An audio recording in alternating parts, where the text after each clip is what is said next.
everyone who have come to our program.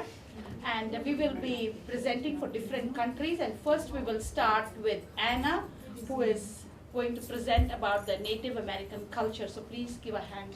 Welcome to Anna.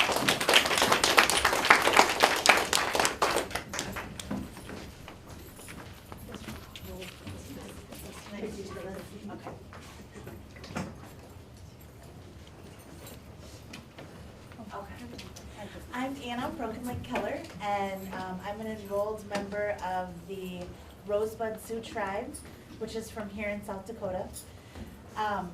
Sioux is actually not an appropriate term for my people. It was a name that came about because of the way that Europeans settled the United States.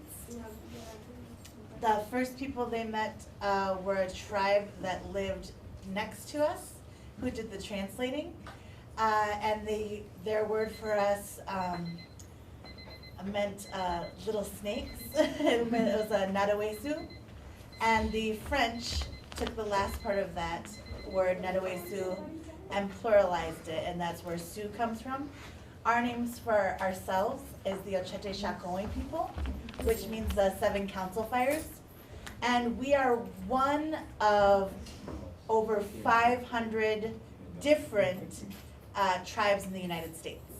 So we're just one small group, and there's many, many others with their own sets of different beliefs than ours. So in English, we're the Lakota, Nakota, and Dakota people. Our traditional values are probably very similar as many other cultures across the world.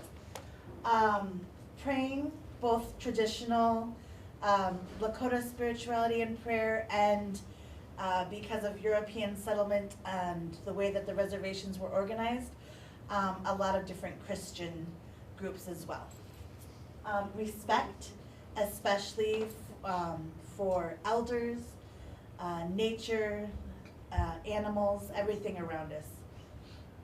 Compassion for all of those things. Not just people, but also animals and nature, because those are the things that sustain us in life.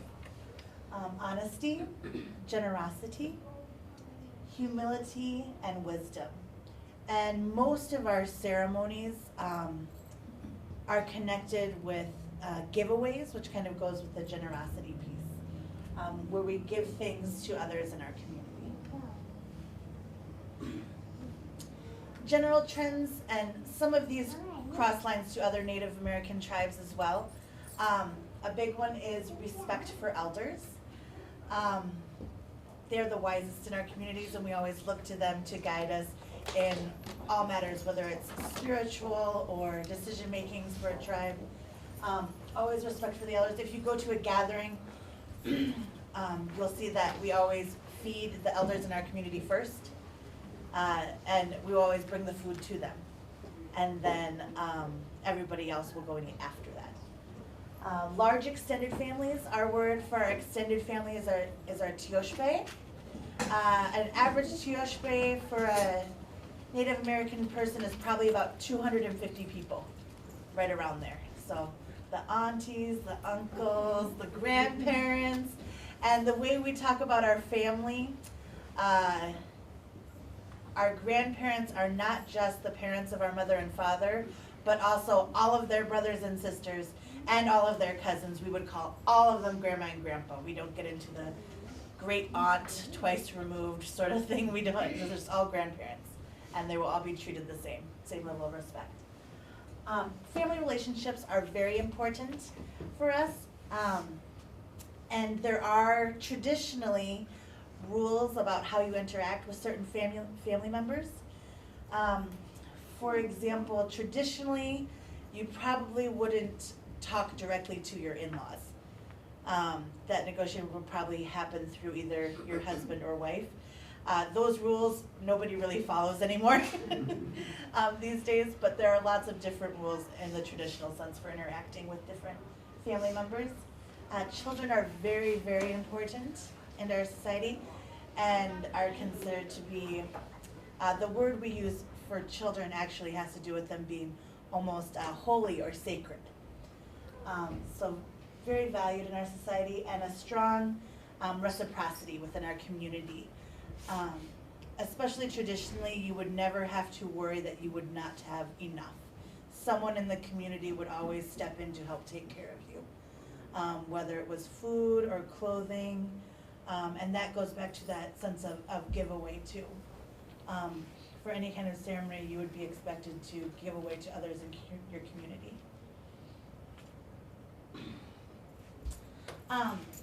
Native American groups have a very difficult history in the United States, especially with the American government. All of our ceremonies for all of those 500 tribes were in essence banned for about 100 years in the United States. So it was not until the Religious Freedom Act of 1978 that we were allowed to practice our traditional ceremonies again. And many people held on to those and practiced them in secret. But a lot of our ceremonies were almost lost, as well as a lot of our languages were almost lost because of boarding schools in the United States. They wanted to, what we call, assimilate American Indians, meaning they wanted us to be like the rest of the Europeans. And so they created boarding schools, and children were taken from their homes and forced to go to the schools so they could make them more like Europeans. So forced children to cut their hair, to change the way they dressed, and to not speak their language. And so that was a very difficult time. Like I said, now there's a big revitalization, a lot more children learning the Lakota language, adults relearning the language, and also those ceremonies and customs. 7 is a very important number for the Ochete Shakowee people, and you will see it in the way that our society is structured, is socially in groups. It will come back again in religion and spiritual beliefs, and a lot of times you will see that number broken down into 4 and 2 and 1. So for example, we're socially organized. The Ochete Shakowee people are the 7 council fires. 4 of those are Dakota Oyates, 2 are Nakota Oyates, and 1 is Lakota. And that just has to do with a different dialect of the language. And then also, I don't know if this was spiritually, when we pray, we think about the 4 directions, the earth and the sky, and then the center. So today I'm going to real quickly teach you how to count to 7 in Lakota. So I'll say it and then you can say it, and I bet a lot of our 4th graders here might remember this on their own. So, but we'll do it together. Wanji, Wanji, Nupa, Nupa, Yamani, Yamani, Dopa, Dopa, Zapta, Zapta, Shakpe, Shakpe, Shakowee. Shakowee. And you hear that in the Ochete Shakowee, the 7 council fires, so that number comes back. So that's a little bit. Today, a lot of what people see of the Ochete Shakowee culture, and times when you will see us wear our traditional dress or our regalia, is usually at powwows. There's different styles of dance now. There didn't always used to be. Some of the types of dance you might see at powwows for men are men's traditional dancing. Men's grass dancing, which is over here, and then men's fancy dancing. So you gotta have a lot of energy to do men's fancy dance. And then for women, there's women's traditional dancing, and then now we also have jingle dress dancers and fancy shawl dancers as well. So those are some of the situations where you'll see us in our traditional regalia. Thank you.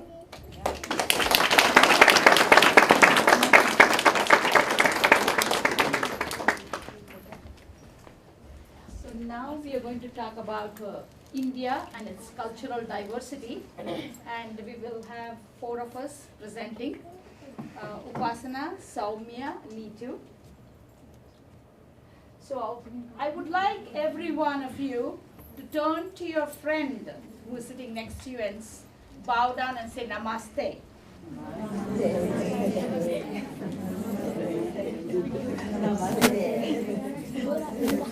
Okay, so namaste is an Indian way of greeting. How you greet hello, we greet as namaste. Nama means we bow, a means I, te means you. Literally means I bow to you. And that means spiritually, the spirit within me honors the spirit within you. So we feel that everyone is equal and we respect everyone. Most of our cultures are just like the Native American culture of respect, communitarianism, elders, and then hierarchy. Everything is just the same. So I'm not going to go over that in more detail because there are other things. So I will be presenting about the overview of the Indian culture and spices, and the rituals and their scientific significance will be by Soumya. Into Namaste, Soumya. Festivals, attire and celebrations by Upasana. Namaste. And then dances, music and places of attraction by Neetu. Neetu is a professional dancer, so I told her to do one small piece of a 1-minute Tal video. She has to do it. She is going to dance at our international festival, so you can see her full dance at the international festival, but today she has to do 1-minute piece. Okay, coming to the Indian flag, it has got 3 colors, orange, white and blue, with the Ashoka Chakra in the center. Oh, green, I'm sorry. Saffron, white and green. So that's what we call. And this is India. India's place in the world is 1/3 the size of United States.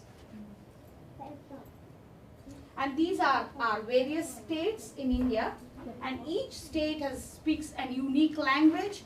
It's totally different culture, rituals, cooking, everything is very different, you know. So that's unique about the Indian culture. So it's called one of the oldest civilizations in the world, and the excavations trace to Indus Valley civilization about 5,000 years back.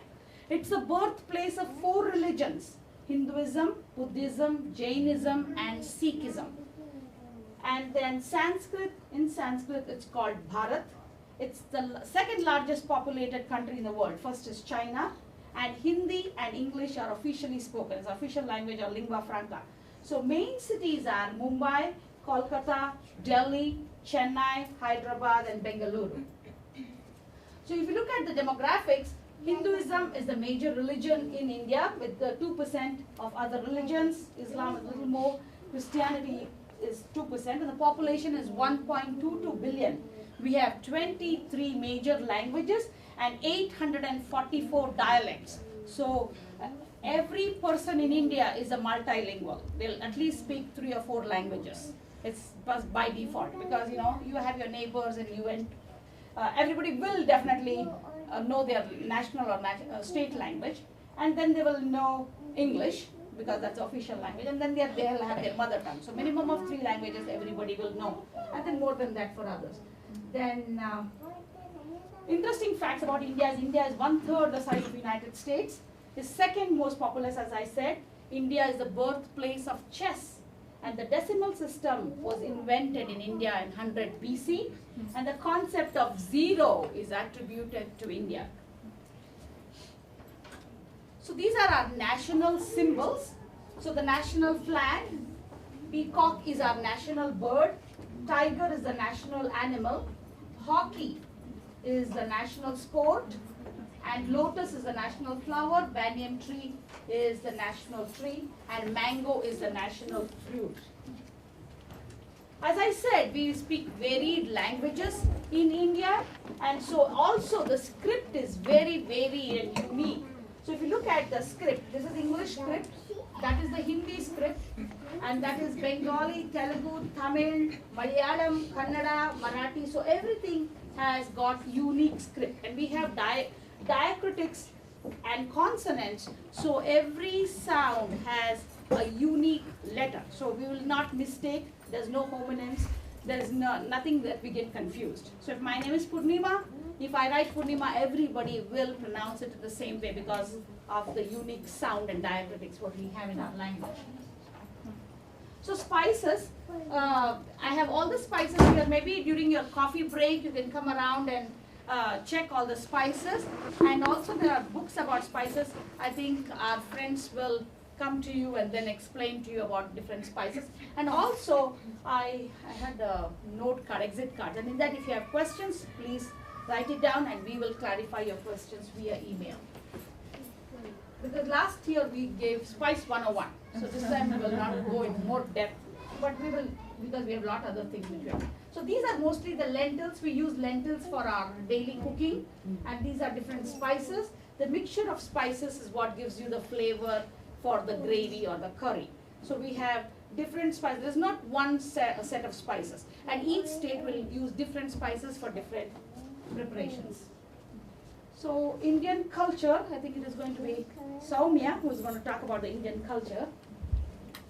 Hi everyone, good morning. Coming to the Indian culture, usually arranged marriages prevail in India. Coming to the wedding, Hindu weddings are they are conducted in this way. The Muslim nikah is in this way, and the Christian wedding. Christian weddings usually they are as if in Western countries they are done, but the reception usually it is done in Indian tradition. Coming to the outfits, each state in India has different outfits. Some of them are sari, dhoti, kurta and gagra, and these are the outfits for men. They are called as sherwanis. Usually they are worn for special occasions. And some of the outfits we can show you. This is called as lehenga. We usually wear for special occasions. And I'm from the place Orissa. It's a state in India, and there's a place called Sambalpur. So this is called Sambalpuri dress. So they use a tie and dye fabric, and the color doesn't fade away. And this is handmade. And this is sari, and this one is particularly for one particular state called Kerala, and they have this weaving by hand, and most of the saris will be this color with a golden brocade border like that. Then we can change the colors of the border, but the rest of the color will be the same. So most of the Keralites, they wear that type of sari. So immediately when you wear that, you know, oh, she's Keralite, she's in the southern part. Mine is Karnataka, one state above. But we wear different types of saris. There are different styles and for different occasions we wear. And what I am wearing is a synthetic sari or a casual wear. So you can wear it in different styles, and we will be asking Alyssa to come here, and a couple of our friends will help how to teach you how to drape the sari, and so you can wear it in different styles. Yeah, then I continue. Coming to the Indian wedding, usually arranged marriages I have mentioned to you, and we follow dowry system, and not to forget about henna. Before the wedding, the day before the wedding, we have a ritual called henna function. They put the mehendi on the hand. You can go to that slide, that chart, it's about the mehendi.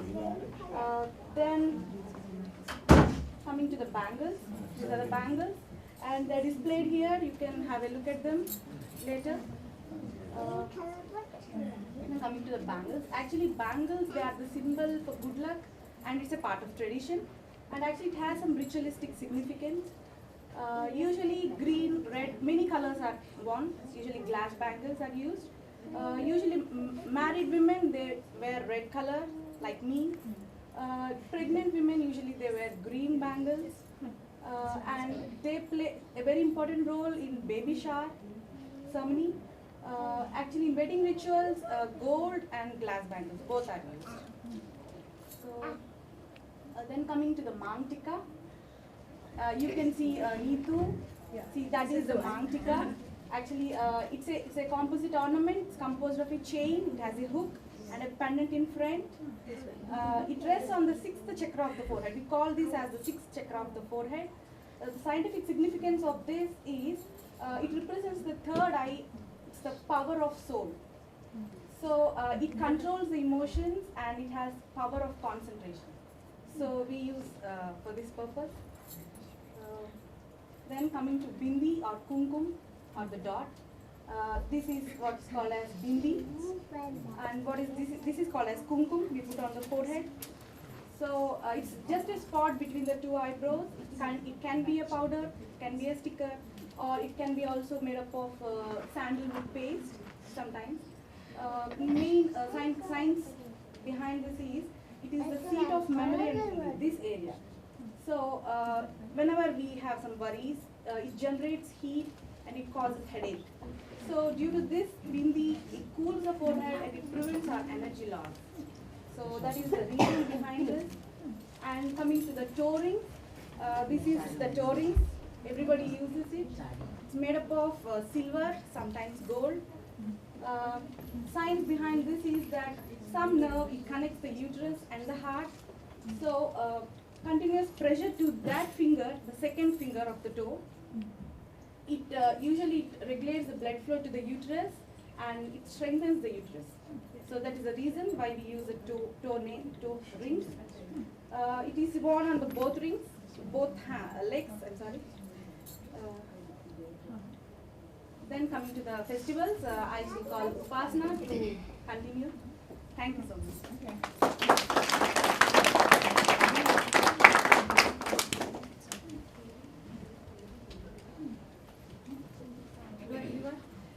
Now coming to the festivals of India, India is described as land of festivals. Right? Being a very highly spiritual country, festivals are a part of the hearts of Indians. So we have two kinds of celebrations: national festival and the regional festival. National festivals are Diwali, Dashera, Holi, Ramadan, Christmas, and regional festivals are like Raksha Bandhan, Onam, and Pong. So there are not many festivals in India. So we'll just discuss the major celebrations. Let's start with Diwali. Diwali is called the festival of lights for all that we lit the small clay lamps, the fireworks and the candles on that special day. We welcome goddess Lakshmi, the goddess of wealth, and it is the festival of removing darkness. So this you can see this is a plate. We call it Puja Thali. So we decorate it with rangoli colors and we lit small clay lamps for the puja. Now, people distribute sweets that day, give gifts to the friends, relatives and all. And also, kids crack fireworks. This is the new financial year for the business community. So, first day, we do the puja, or we worship Lord. And second day, we lit the fireworks. This is how the streets are decorated, and this is usually celebrated between mid-October and mid-November.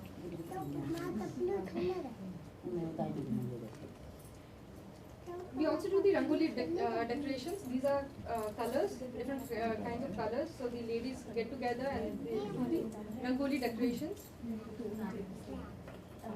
And these are usually done out of the home near the entrance.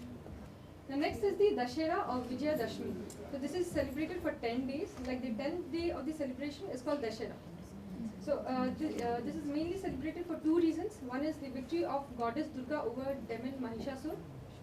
As you can see in the picture, goddess Durga is killing the demon. And the second reason is the victory of Lord Rama over Ravana. Lord Rama was the king of Ayodhya and he killed the demon Ravana, who was the king of Lanka. Come here, Alyssa. So Alyssa is draped in the Gujarati style.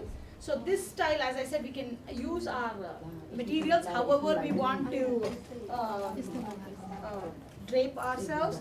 And so this is what I said, we just drape it this way, but for her, we just took it and draped it this way. So if you have a good gorgeous border or pallu, then we use this style of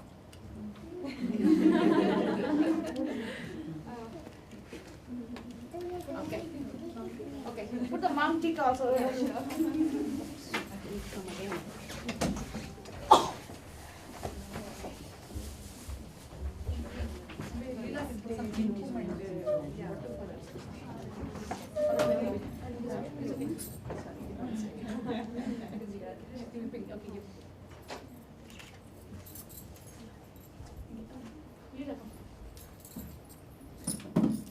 So for weddings and celebrations, we have all the girls' family and boys' family. They will dress up the girl with all the possible gorgeous things. Yeah, silky. Okay, go with Leela. She'll put you the biddi.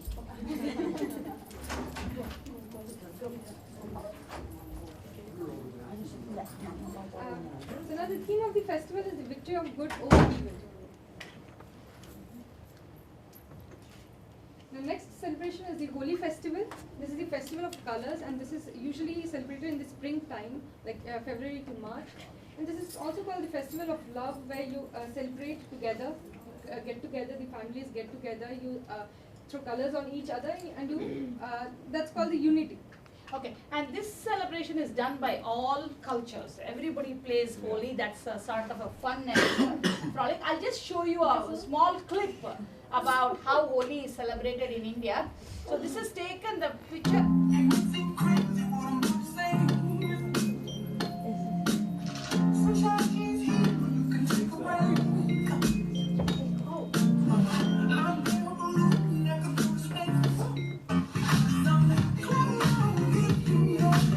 Streets will be filled with color.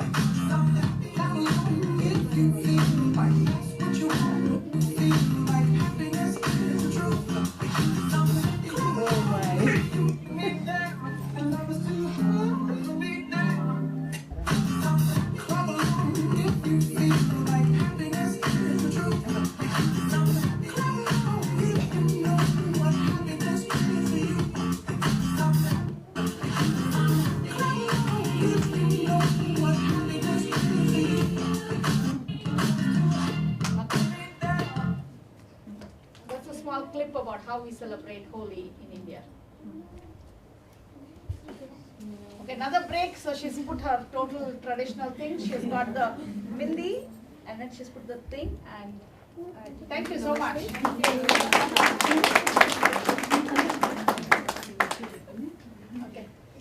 sorry, you can keep that.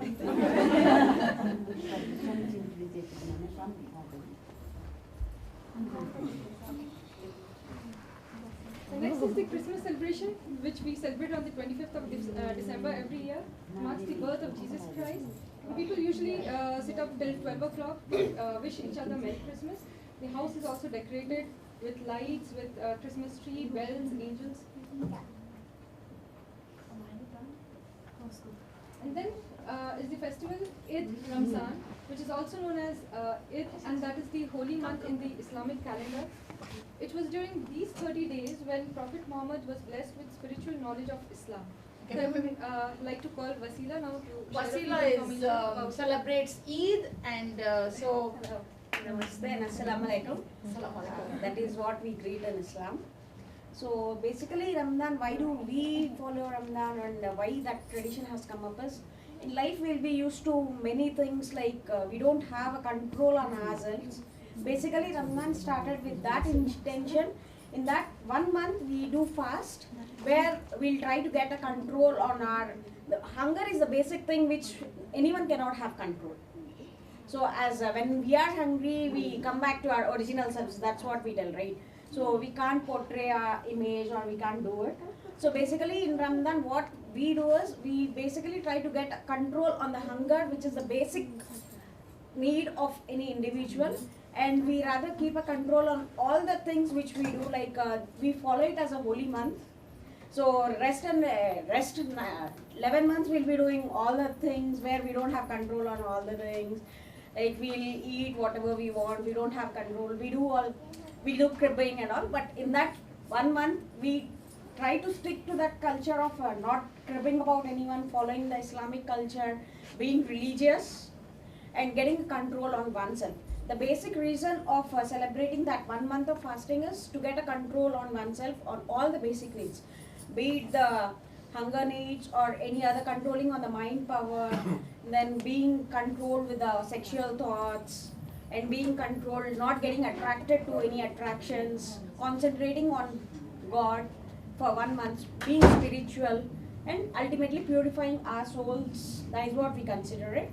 Then at the end of, it might be for 29 days or 30 days based on it's followed basically on lunar calendar, based on when the new moon arrives. So if it can be either for 29 days or 30 days. So once that fast is complete, then we'll celebrate the new lunar calendar starts, and then that is the day when we celebrate the festival of Ramadan, that is Eid. So on that day it's all like feast. for 1 month we'll be like starving, we will not be eating, we'll be having control on everything. So that day we'll be like having a blast, preparing everything. It will be like feast. All the possible things will be prepared. So we'll be eating, we'll be meeting different people, we'll be meeting family, extended family, celebrating with them. So it will be just like a feast. One unique thing what I want to tell in Indian culture is we celebrate everybody's festival. I may be a Catholic, for my festival I call everybody. Like we go to church, but mostly Hindu people, they follow us to the mass, because in their culture it's okay. So then we come back and eat together. When there is Ramadan, they go to their mosque, but we'll be waiting. We'll not cook that day in our house. So everybody will be going to their house to eat. So the whole family, our family, their family, neighbors, everybody eats wherever we have feasts. So on feast days, if it is not our feast, we don't cook, we go to the neighbor's house. They invite us. So that's unique. So And then just nikah, if you want to just explain a little bit of nikah. So the Indian tradition or the Islamic tradition, I would rather say, of wedding is, so it is called nikah. Basically the guy is not, the guy and the girl will not be meeting each other before the nikah. So the parents come and they look into the girl, they select the girl for the bride. And what we call it, why we give so much importance to it is, it's basically the parents' choice which is giving importance. It's just like the parents are considered, next to God, we consider the parents whose choice we respect, irrespective of whether we might like the girl, we don't know. Initially it was like they never see the girl.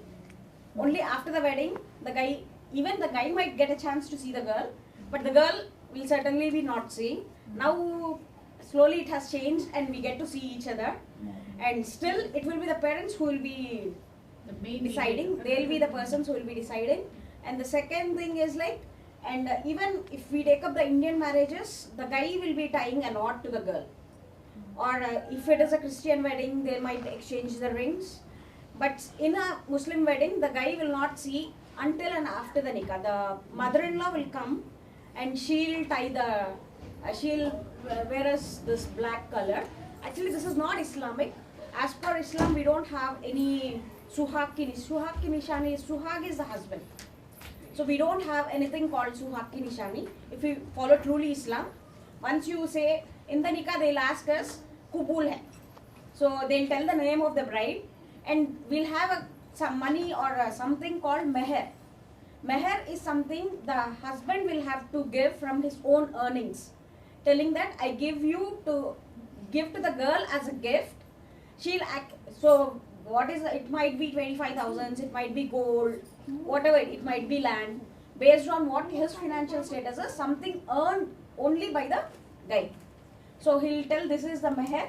With this meher, I'm trying to accept you as my wife. So is it acceptable to you?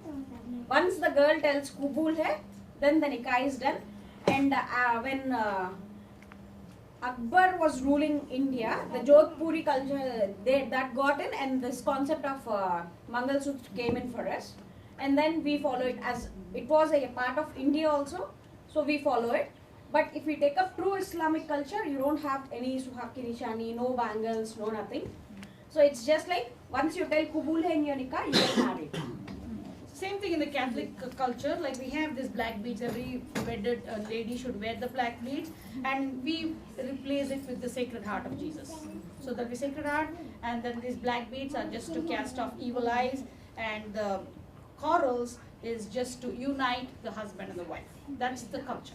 And then everybody wears the toe rings. As I said, it's arranged marriages, so everybody, all ladies will have toe rings. So toe rings means you are not a virgin, you are married. So then, like, which is arranged marriages. So, okay. What about talaq?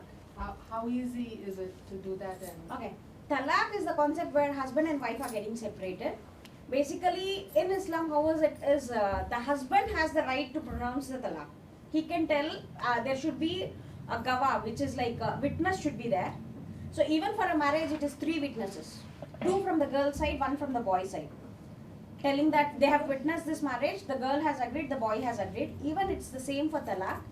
The boy pronounces talaq 3 times before, when he is in his conscious. If he is drunk or if he is telling, it is not valid. And if there is no witness, they say they say it's not valid, but as per Islam they say it's valid because the wife has heard it. So when he tells it 3 times, they say it, and if he tells it 2 times and third time he gets into a confusion again, and there is some tradition of they should go through the nikah again, and only then they can be husband and wife. But if a wife wants to go for talaq, when she says I want to get separated from you, the husband should agree. Only once he agrees, this talaq or what the wife tells comes into existence. So that is how it is. So talaq is getting separated. It's kind of divorce thing. So it's not more on the paperwork kind. Of course, paperwork will also be getting done, but it's more of the word of mouth thing. Thank you. Thank you.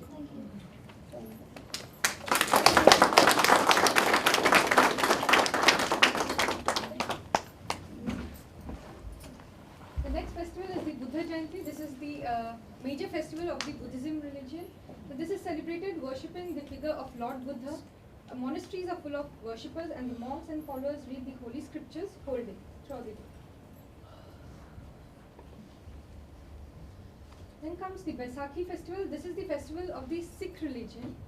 People thank God for the good harvest. This is the harvest festival for them, and this, the major activities of the day are organized in the gurudwaras or the temples for the Sikhs. Next, I would like to call Neetu for the rest part of the presentation. Thank you. Thank you, Basna. Namaste to all.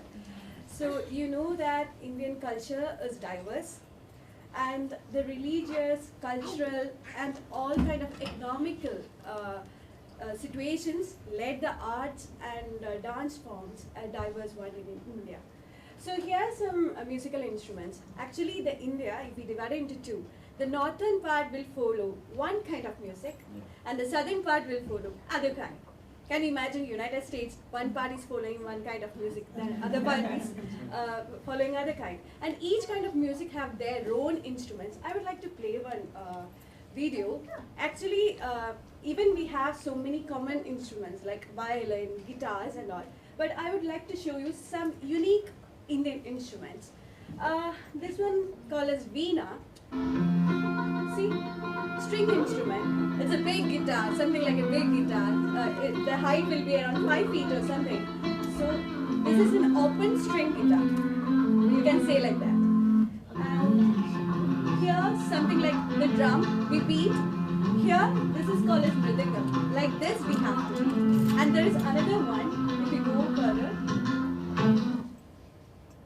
Yeah, this is called as tabla. The tabla is unique for India. Yeah. Yeah, these all are unique for India because the veena, the first 2 things I'd shown was a South Indian based musical instrument, while this is a North Indian based musical instrument. So that's about the music. So you knew that it's diverse. While going next to the dance forms of India, actually the dance forms of India are mainly related to temples previously. Actually, there are 2 types of dance form. One is classical and the other one is folk. So the classical will be completely related to God. So we'll be dancing in temples. So it will be related to God. The stories will be related to God.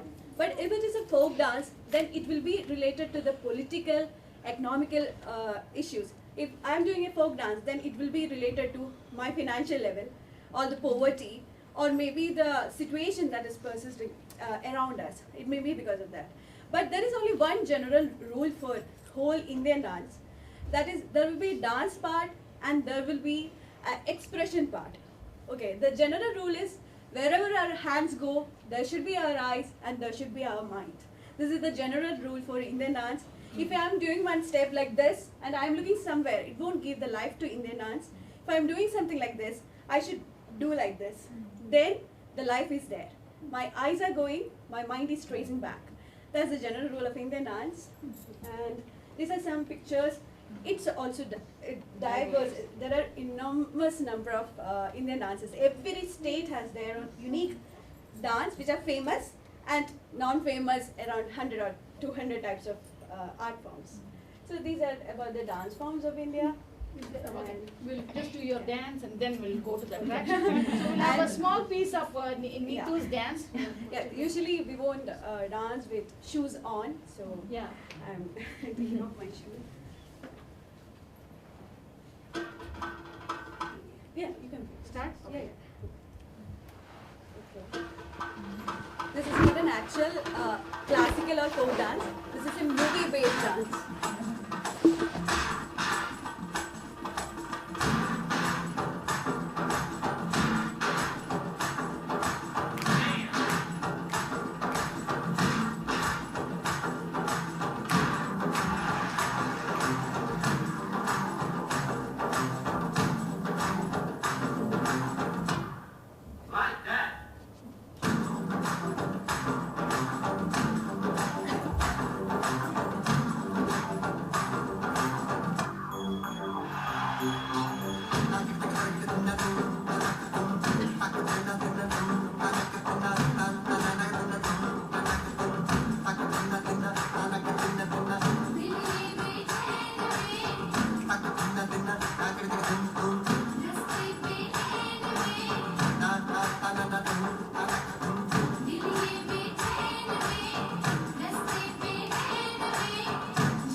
This is just an, I told you, It's a small piece of the international festival. She'll be dancing the full dance at the international festival May 8th. So okay, we'll continue with our.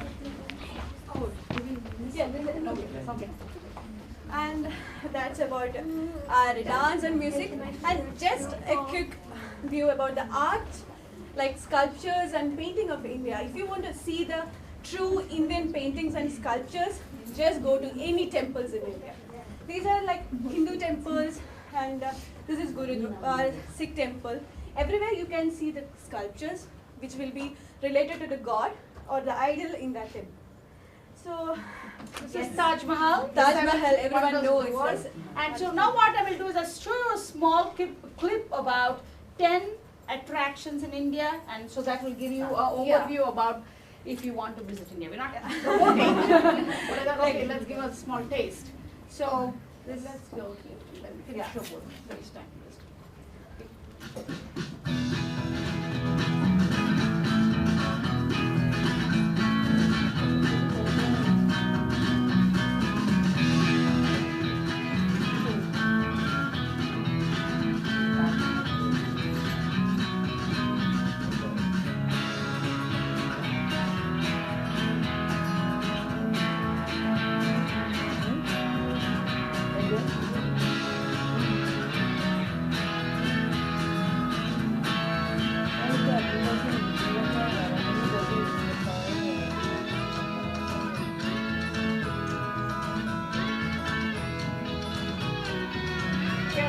Yeah, my place. Yeah, Okay, another my this place. one. The last one, Kerala. Visiting the tourist attractions in this country will give you a taste of its colorful heritage. Hi, I'm Rebecca Brayton and welcome to WatchMojo.com. And today we'll be checking out the top attractions you need to see while visiting India. Undoubtedly, the most popular and well-known tourist attraction in India is the Taj Mahal. This attraction pulls in between 2 and 4 million visitors each year, and it was built by an emperor in memory of his late wife. The Agra Fort is a walled city built using red sandstone in the 16th century. The Harmandir Sahib, otherwise known as the Golden Temple, is another spectacular building in India. In Sikhism, this golden building is the holiest shrine in the religion. The Baha'i Lotus Temple is popular for its remarkable architecture. The India Gate is a war memorial that is found at the crossroads of a number of Delhi's main streets. The statue of Gomateshwara was built in the 10th century and was voted by residents as one of the 7 wonders of India. Found at Sharavanabelagola, this statue is an important site for members of the Jain faith. The country is filled with cultural diversity and a wealth of natural and historical attractions to see. What helps unite these sites for visitors are the country's extensive railways. Take a luxury train tour for the perfect way to see the country. Rush past the countryside, through valleys and lush green spaces, and see city life. A relaxing way to travel from destination to destination, a luxury train trip is also filled with gourmet food and views of beautiful pastures.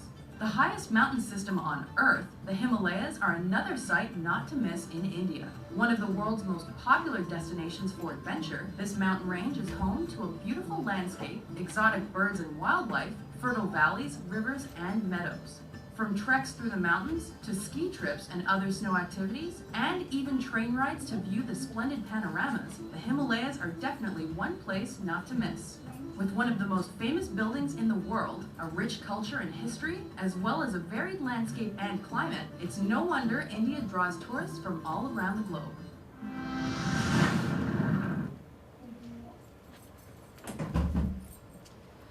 Okay, thank you for all your patience.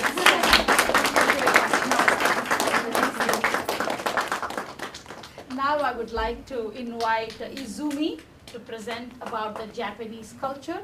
Izumi has been in our parent university since 6 years. The veteran next to Salwa and Izumi, they come back every year, and now they are the teachers for our other new immigrant parents. Thank you, Izumi. Please come. Thank you.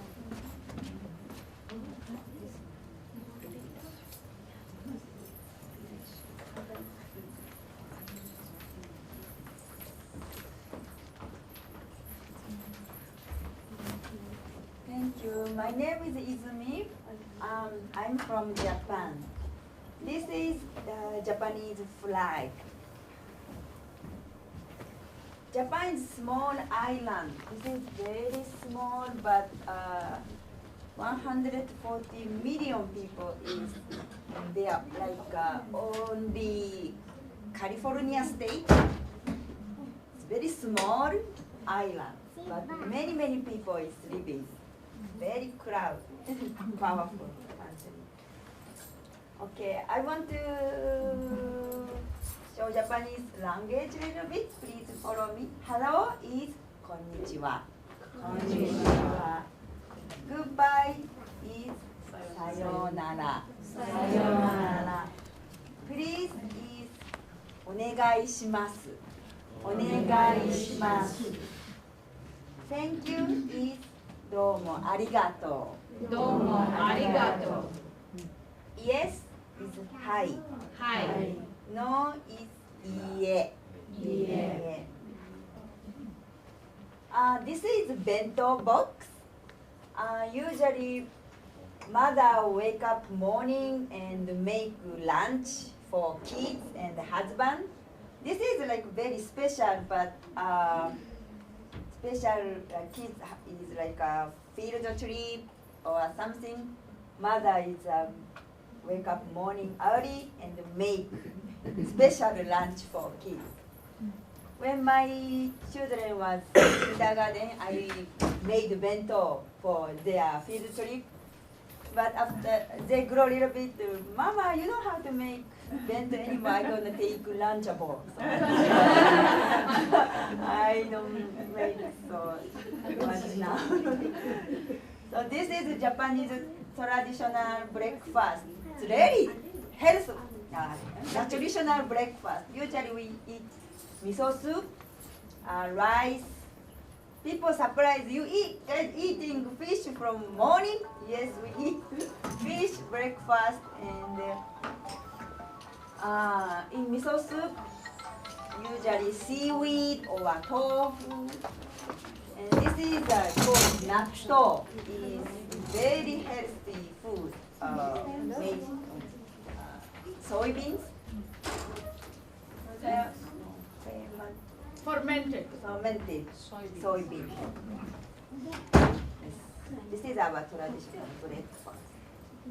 This is Japanese classical dance. This one is I danced Yeah. last year. Izumi is a classical Japanese dancer, and so she danced last 2 years at our international festival, and so that's pictures of Izumi's dance. Usually we use fan or umbrella. This is our tool dance. This is onsen. It's a natural spring water. Very nice spring water. Many old people after retired, they tour for onsen. That is very nice for your body. This is a Japanese famous place. This is Mount Fuji, very beautiful high mountain. This is Osaka Castle. This is Osaka. This is Kyoto, Kinkakuji. This is Tokyo Tower.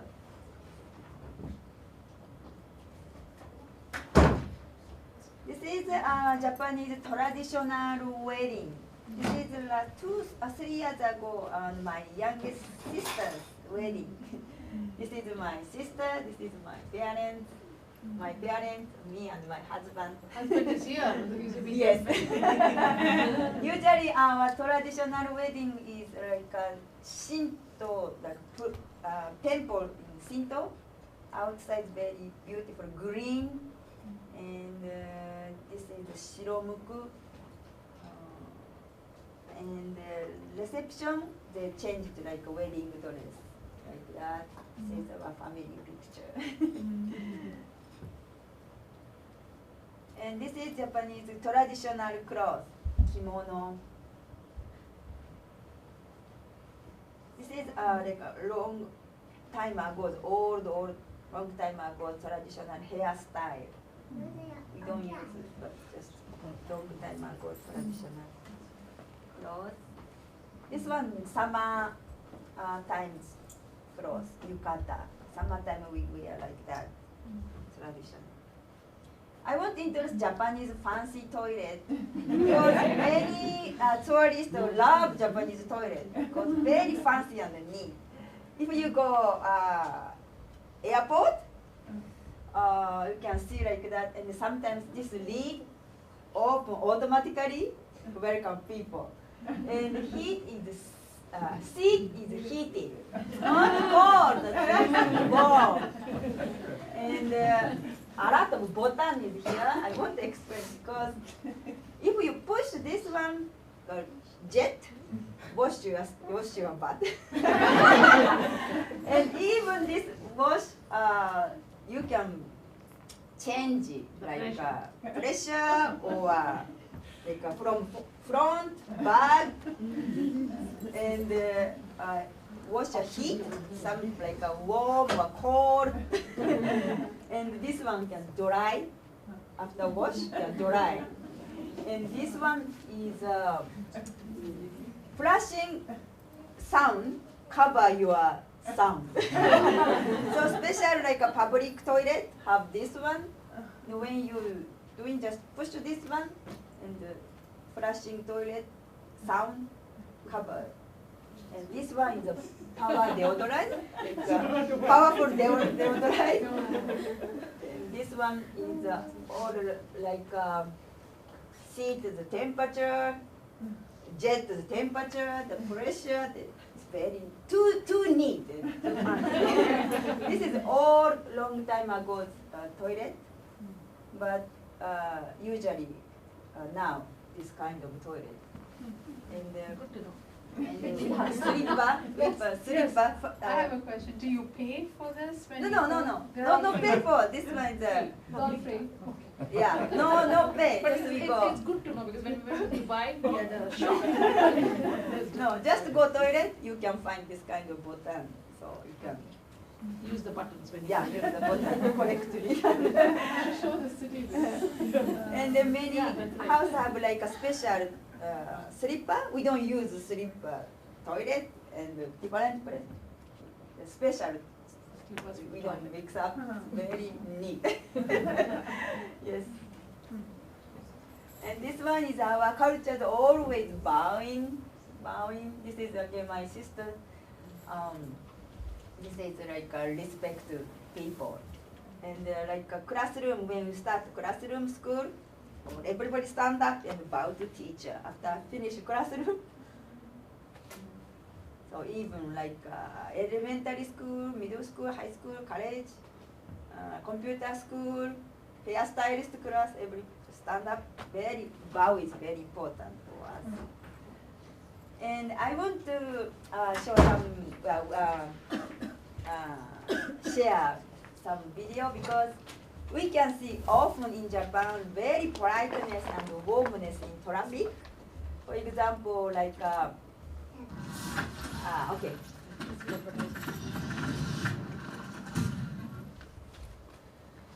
Hey guys, just a quick one for you, just about driving in Japan. I've driven in most of, well actually all the bigger cities in Japan, and sometimes in the bigger cities you can find drivers, or you do encounter drivers who are a little bit aggressive. Not nearly as aggressive as I've experienced in other countries, but you know, the occasional tooting of a car horn or sort of pushing in. But the rest of Japan, 99% of Japan, the drivers are so considerate and so polite. If you hear a car horn, it's usually because they're just letting you in. So you'll hear beep beep and you look over and someone's bowing to you and waving you in. And they're just really polite. So driving in Japan's usually pretty cruisy. One thing they do that's really nice is, Japanese style is to say thank you all the time for anything that people do. So they have a way of doing that when they're driving the car. If you let somebody in, or if you do something for another driver, as they come in, if you just watch this car, watch the hazard lights at the back. That's their way of saying thank you. So if you let them in, they give the hazard lights to say thank you. So yeah, it's really cool driving in Japan. I mean, finding your way around is a difficult thing. That's another story in another video. But as far as other drivers, as you can see, it's an absolute pleasure. No road rage in Japan that I've ever heard of. Anyway, gotta love it. Maybe that is a new thing we should use. Blinking light when you're thanking somebody. Another one is. So this is politeness of Japanese kids. Izumi wanted to show this. They are close.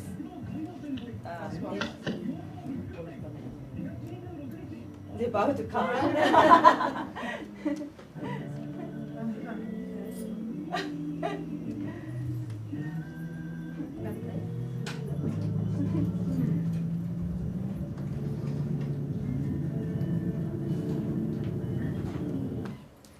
That's how they bow. Bowing is very important. Thank you for. Thank you, Izumi.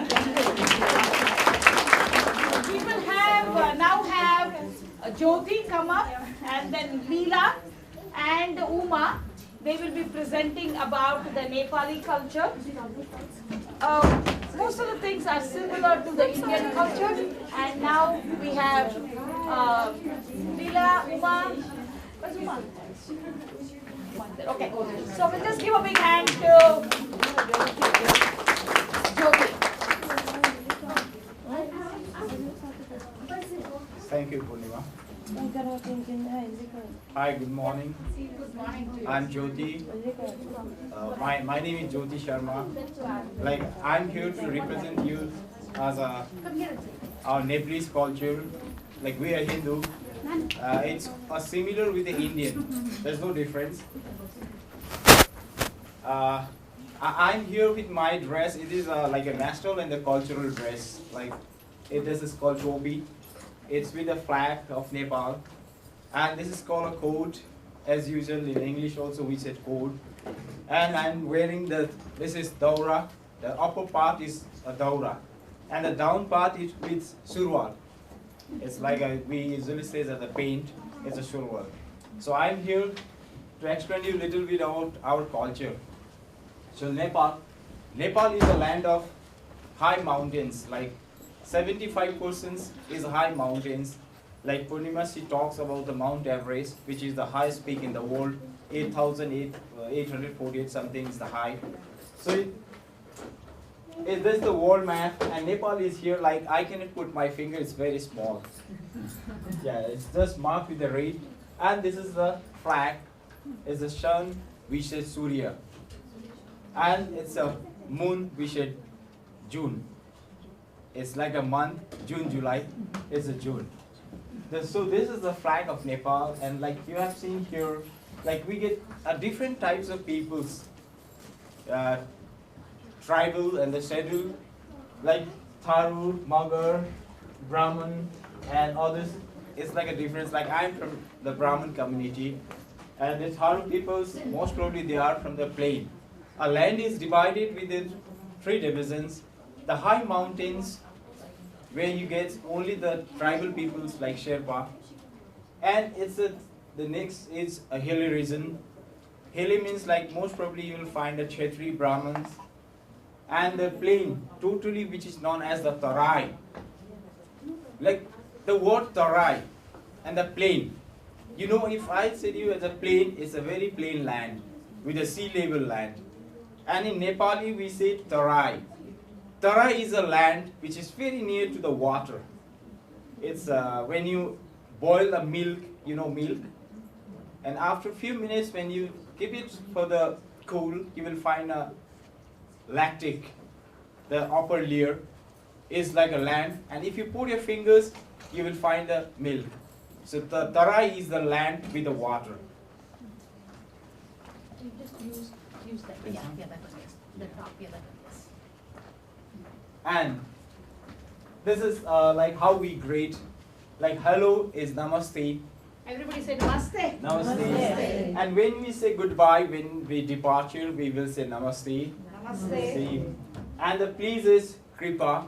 Kripa. Yeah, kripa. Please, like when we request, please, like kripa cha. And thank you is dhanyavad. Dhanyavad. Yeah. Yes is hazur. Like when we say yes, it is hazur. And when you say no, China. China. China. China. Yeah. Now, like we worship to the God every morning and the evening. Like many people, they go to the temples, or some they made the temples at home only. Like if you visit to the house, you will find a lot of god and goddesses. We are very rich with the god and goddesses. Like it's like Durga. Like usually Upasana, no? She talks about festivals. Yeah. She talks about festivals like it is similar, Durga Puja. Like goddesses Durga is with the 9 hands. If you see the hands, you will find the different things. It's there's a long history. Like if I will get opportunity to speak, so I will explain you next time. It has a very long history. So we celebrate as a Durga Puja. It will be lasted for the 9 days. Why it is 9 days? It's a surprise. Like goddesses Durga is created by the 9 goddesses, god and goddesses. Like some they represent as a body part, and some heart parts, and some with the power with something. So that's why we celebrate as a 9 days. This will last for the 9 days. After 9 days, we will put tika. Like we'll grow with the maize seed, you know, corn. Like corn, we will do puja for the corn, and like we'll get some seedling. So after 9 days, the senior, the elders, like if we had a fathers and if we had a grandfather, so grandfather will put tika with the red color with the rice. They will mixture with the rice and the red color and with the corn seedling. So they will put tika and we'll get blessing from the senior, not from like we'll not put tika for the senior. We are junior, so the senior will put tika and we get blessing from the seniors. For the, like it says, a Parshad of Nau Durga Bhavani as a goddesses of Durga. Like you have seen here, this is, I think it's a Tear festival. Tear festival is a light festivals. Like in a Christmas also, people they play a carol. They go to house to play carol. Like in Tihar, it is Deepavali also. It's a light festivals. So we celebrate with the Devsi. Like the boys will play Devsi. Like Jilimili means a light. Jilimili means a light. And then others will say Devshuri. It's a choral song. And the first day is a Lakshmi Puja. The ladies will play a vailo. They will gather like a group of 6, 7, 8 or 10 or the 15, as many they can, and they will go to door to play vailo. And when they go to the door, the people they respect as a god. When they go, the owner of the house, they will put tika for them. And they will believe that like the goddesses Lakshmi has entered in our house, so maybe we will be getting a blessing with the use, wealth or some things we'll get in the future. So they respect. Then the third day is a Bhai Tika. Bhai Tika means Bhai is a brother. And the sister, we respect to the sister like a mom. And the third day is the sister will put tika with the three coloring, tinta coloring. There are three colors with the white, red or some things. And we get blessing from the sister also. Then see, sister will offer a garlands with a marigold flower. You know marigold? Yeah, we get the flower. And we'll also put tika for the sister and we give as a gift. Like money or what you can offer. If you want to offer a gold chain or whatever you desire, you can give it to the sister. So that day sister is like a god. And this is Losar. Losar is like in Nepal they celebrate like two types of Losar, three. Tamo Losar. Losar is a festival for the Tibetan peoples, the Sherpas peoples. They welcome the harvesting systems like Udoli and Uboli. There's a saying, Uboli and Udoli. Uboli is the harvesting. When they plant the seedlings, that will mature and that will give the fruits, harvesting times. They collect the food and the next is that the time they will welcome to plant the green crops. So that is the Loshas, and they celebrate Loshas for 7 days. And the Loshas, it's the same. When there is a festivals, we will eat a delicious type of food. And the Loshas, they offer delicious type of food. Like as Purnima said, we are in a united forms. Like the Christians, the Muslims, or the Tibetan peoples, or the Hindu peoples. When they have a festivals, everyone goes and will have a delicious type of food. Like when they celebrate Loshar, they will invite us. Then we will go and have a different types of foods. Like if someone takes to like a drinks, wine, they prepare at home with the seed. Like rice, you know rice. They will just put for 7 to 9 days the rice in a container. Then after that, they will just remove from that and they will offer the peoples. It's like alcohol. It's mixed up with the something alcoholic acid. So it's the Loshar festival. So they celebrate. And they will play a game like, you know, the bow. You know, bow and arrow? Yeah, they celebrate with the bow and arrow. They will make a target, like who will put the things in the middle will get more money. So it will be like a challenging, like a gambling is a game. Now, I think you know about the delicious type of food. Like there's a momo. Actually, momo we prefer a lot, but it is a Chinese food. Momo is a Chinese food. It's like a boiled food. You'll not get any spicy and you'll not get any oily. It is a boiled food. Like we'll mix up with the vegetables, or if you want to eat with the meat, you can eat this one also. And now this is Dhero. Dhero is a traditional food. Dhero means we made it from the flour, like you know the grain flour. We just boil the waters. After when the water is boiled up, we will pour and we'll sterilize with these things and it will come into semi-liquid. Then this is a green vegetables, I think, and this is a chutney. Chutney means it's made from the tomato. It's like a sauce. So this one and the momo is the same. And dal bhat. This is tarkari. Yeah. Dal bhat tarkari is our main food. We take in the lunch or in the evening as a dinner. Like most of the people, they don't take in the morning. Like Izumi, she said, oh, morning they take fish or the rice. So we take a cup of tea or the biscuits or the roti, like chapati. In the lunch, we take dal. So in the lunch, we prepare different types of vegetables, curry, and the rice, roti, and some they prepare other meat, like fish or some things. So they eat. And this is Emadachi. Emadachi is our traditional food. Ema means course chili. You know pepper? Yeah. Ema is a pepper. It's very hot. You cannot taste it. So if it is not hot, we don't take it. We like to put more Spice. Yeah, spicy. So if it is hot and if the ear turns red, then we like it. So we mixed up with the carrot, potato, and other things. And dachi is a cheese. You know cheese? It is made from cheese. It's a boiled food. No spice, means no oily things to boil. And you come down to momo, and this is thukpa. Thukpa, you know it is the noodle. Yes, noodle we'll just prepare and we mix with the meat or vegetables. Then we had the liquids as a soup. Then we will take it. It's also very hot. Now, it is called the national flower. It is Laliguras rororando. You will get it in the high altitude mountains. The high mountains only where the snow falls. Like in South Dakota, like I have seen, I've been here for 2 years. It's very plain. I can see the mountains with the snows. So the time of winters, it's very plain. We found a lot of snowfalls. But in our area, where there is a snow is only in the high mountains, not in the plain land. So you get this, it is a medicines. Like when you take fish, you know, fish got a thorn. When you take fish and if something got stuck here, you have to name Laliguras and automatically it will go. It's a belief.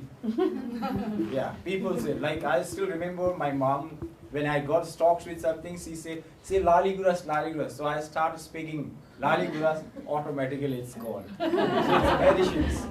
And if you go, you will find a wine. If you go to Nepal, like Nepal is a land with a lot of natural things. So if you go to Nepal, you will find a wine. Ladies especially, they take wine. So they will prepare wine from this flower. It's the Laliguras. And they will dry the Laliguras and they will keep it at the home. So sometimes when the kids get sick with a stomach pain or some like diarrhea and some things, so they will offer this one. It's like a medicine. If you come to here, it's Kumari. Kumari means like in the Nepal, there is a traditional and the religion systems. When she will be adopted as a Kumari, for the god like Durga, Kumari, she will not marry. She will not have any attractions with the boys. She will not have. Oh, sorry. No problem. No problem. I'll do that. Yeah, and she will not have attractions with the boys. Like she can't say hi, hello. She will be preserved in a place where the high peoples, the respect peoples like the king. Before there was a king in Nepal, so they used to visit. And the high peoples, they will go, and the Brahman, the persons who will do puja for the lady, they can see this. And once in a year, she will be put in the big, like it's a cart. We say the Rath Yatra, and everybody will do puja and get blessing from the Kumari. Kumari means no marriage life. Kumari. If a lady is not married, she's Kumari. Do they choose that? Yeah. Or do they get picked? Or? No, like there is a tradition in the family, so they sacrifice like a daughter if they have a daughter. So I will make a Kumari for my daughter. Finish. So that's the things. It's not like compulsory. Suppose if I'm not willing, I cannot be. It's up to the parents. Yeah, we respect as a parents like a god. Like she said, parents is the first. Like when we do marriage, first we will consult with the parents. If I will be away from the home, suppose for example, if I will be away with my girlfriend from the home, but I must let know to my parents. I must talk to my mothers or the fathers. Like I have seen the girls and I want to have a marriage, then they will decide. If they said no, you cannot do it, I have to go back to my place. So we respect the parents. Young girls are decorated. Yeah, this is the shame. Yeah. You can press it. You want me to? Okay. Yeah. Now you come to the ornaments. It's ornaments. Like I can.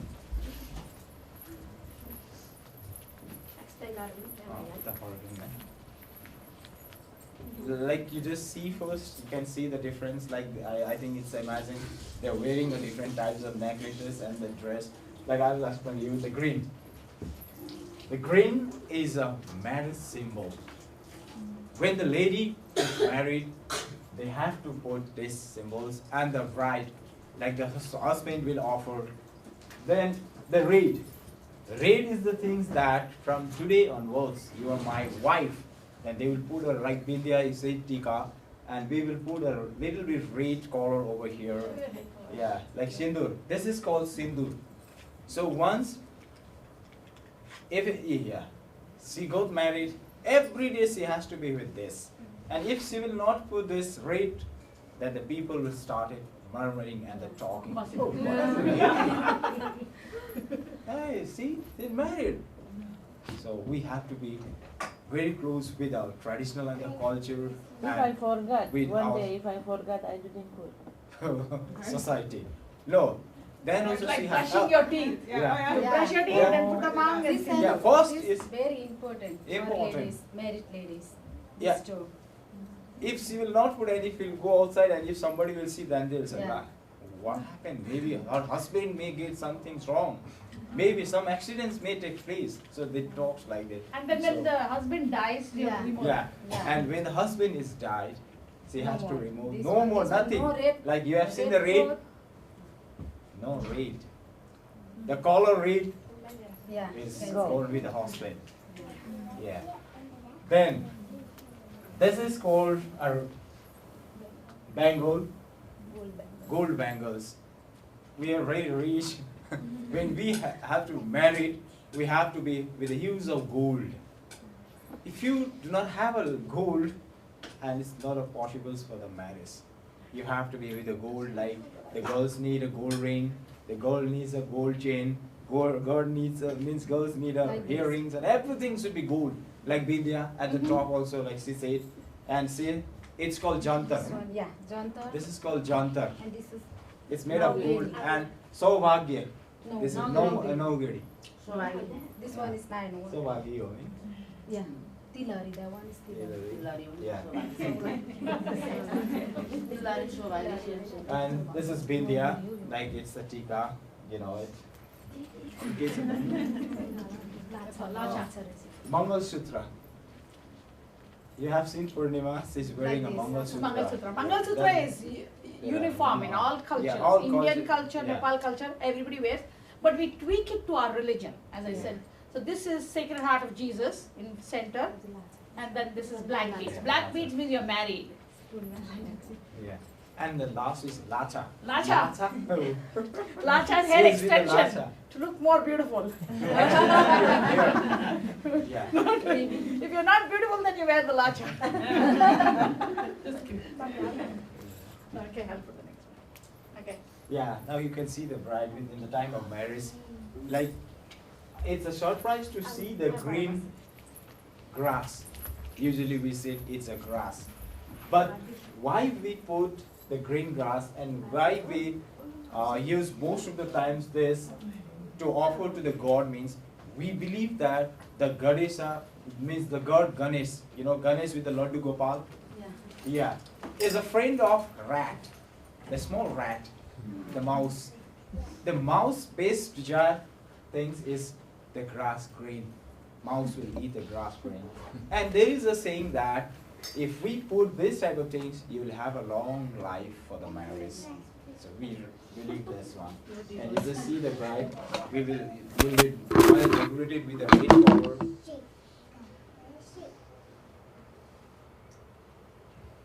Yeah, you can see with the traditional type of the dress, like see. Yes, I am wearing this one with the topi, and the color is the difference. Like we can get a different types of colors with the topi, and you just see the sari, like you have seen the sari. It is the pote, this all. It's similar. Can I ask you, when you get married, like what happens if you're poor? Do they still have a traditional wedding like that? If they don't have like gold and... Usually when a child is born, there is a requirement that you need to start to save. You have to start saving money. Yeah. You have to set aside certain sum of money for the marriage of the child, of the girl. Because in our country, we marry only once. Like how we die once, we marry once. So a father's pride is that he should see that his daughter is well settled. So then that is why when people have 3-4 girls, they are very worried. So then they want to have only one child, one girl. So that is why it's a thing. Like she said, once when we get like wife is pregnant, we have to think about the things what is inside the baby, or the daughter or the son. We have to think about the bright future, and we will have to deposit the account with the money, and we have to buy some golds for the futures. Yeah. So we will think from the down steps only. Like when you have a daughter and the sons, don't care, they will do themselves. We don't do that. We think about the generations to do some things better in the future. This is what we talked about, Tika. Yeah, this is Tika, like I told you the Dasara.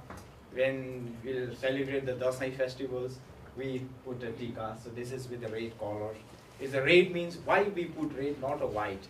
Red is like when Durga, goddesses Durga, she killed a demon like Rakshas. We say demon. The blood stirs on the things and she killed Rakshasa, and then we put the red colors and we prefer the red. That is our culture's things. Yeah. Thank you.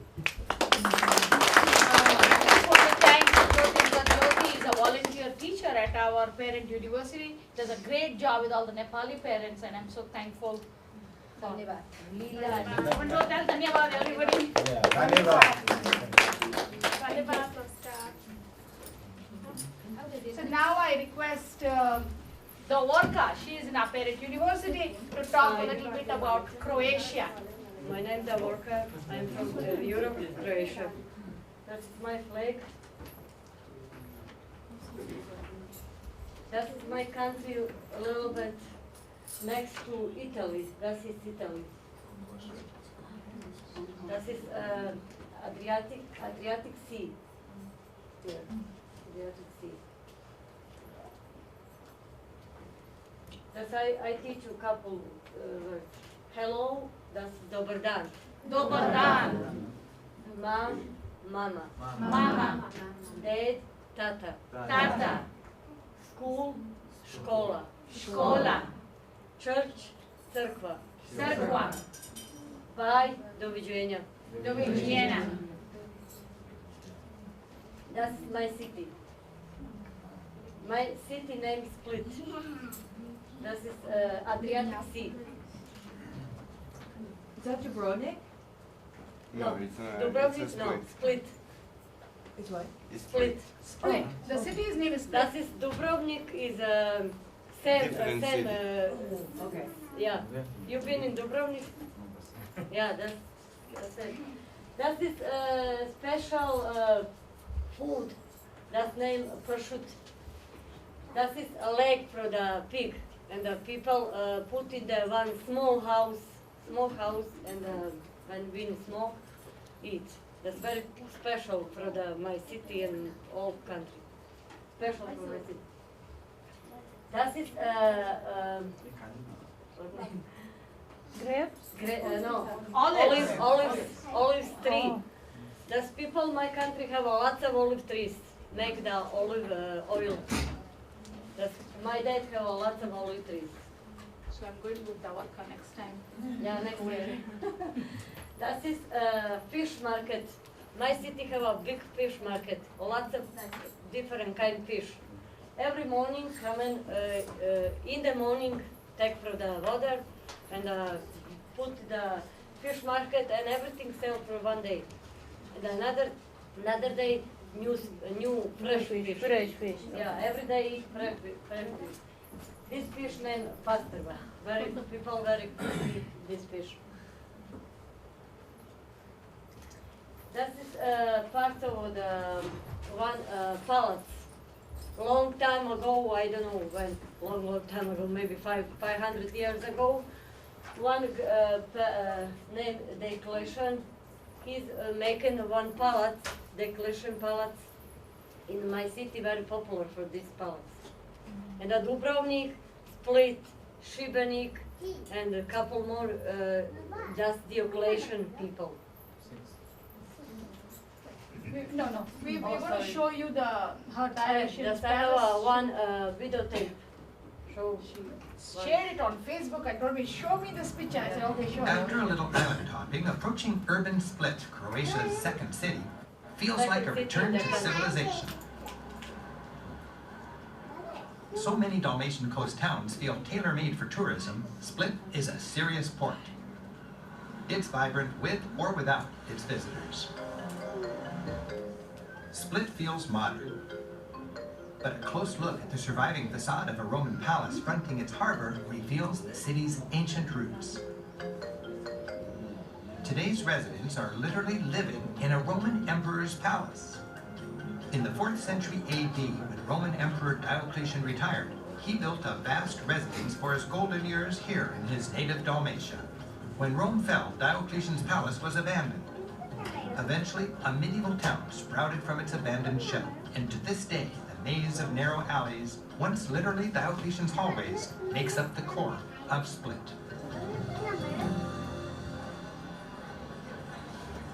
Local guide Maya Benzon is joining us to help explain the story behind her hometown.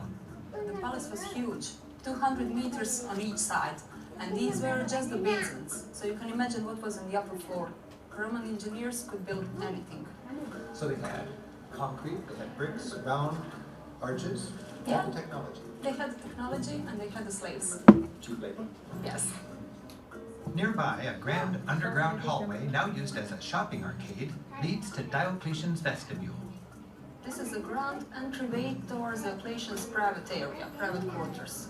Roman emperors called themselves the gods, and Diocletian called himself Jovius, son of a god Jupiter. People worship him, so they were kissing his robe. They treated him like a god on earth. Diocletian's mausoleum dominated the center of the palace complex. Much of the original Roman building survives. The impressive dome, columns and capitals, and fine carved reliefs. Diocletian was notorious for persecuting Christians. Centuries later, in the Middle Ages, his mausoleum was converted into a cathedral.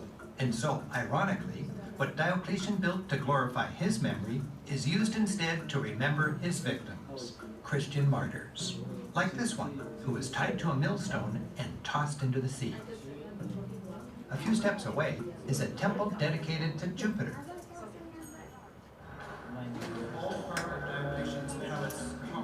Yes, we are still walking in the area of Diocletian's palace, and you know Diocletian was a Jovius. And here in the middle of the palace, he erected the house for his father. This is Jupiter's temple, and for a Roman building, it's very rare that it's completely preserved with a ceiling, with a roof. So on the ceiling, you can see really nice Roman carvings. You can see some faces, some flowers. Later on, during the history in the Middle Ages, this was converted into the church. So this was the medieval baptistry. We have St. John the Baptist, and here we have the baptismal font. And we have this curious panel here in the front. We have Croatian king from the 11th century. We have a bishop standing just next to him, and underneath his feet we have a citizen. So you've got the secular power, the religious power, and the people respecting the power. That would be it. Because this is a baptistry, here we have a statue of St. John the Baptist. This is a modern work of the 20th century made by the greatest Croatian sculptor ever, Ivan Meštrović. A highlight for me is simply people watching. The sea of Croatian humanity laps at the walls of Diocletian's palace along the pedestrian promenade, or Riva. As on similar promenades throughout the Mediterranean world, the cars have made way for the people. Strolling locals finish their days in good style, just enjoying life's simple pleasures in a city made friendly for its residents.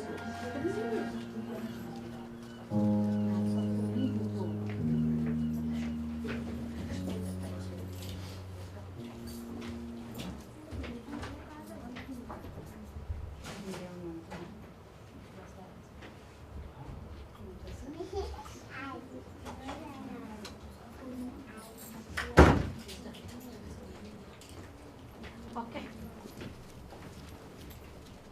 Hi, I'm Rick Steves, back with more of the best of Europe. Okay. Thank you so much.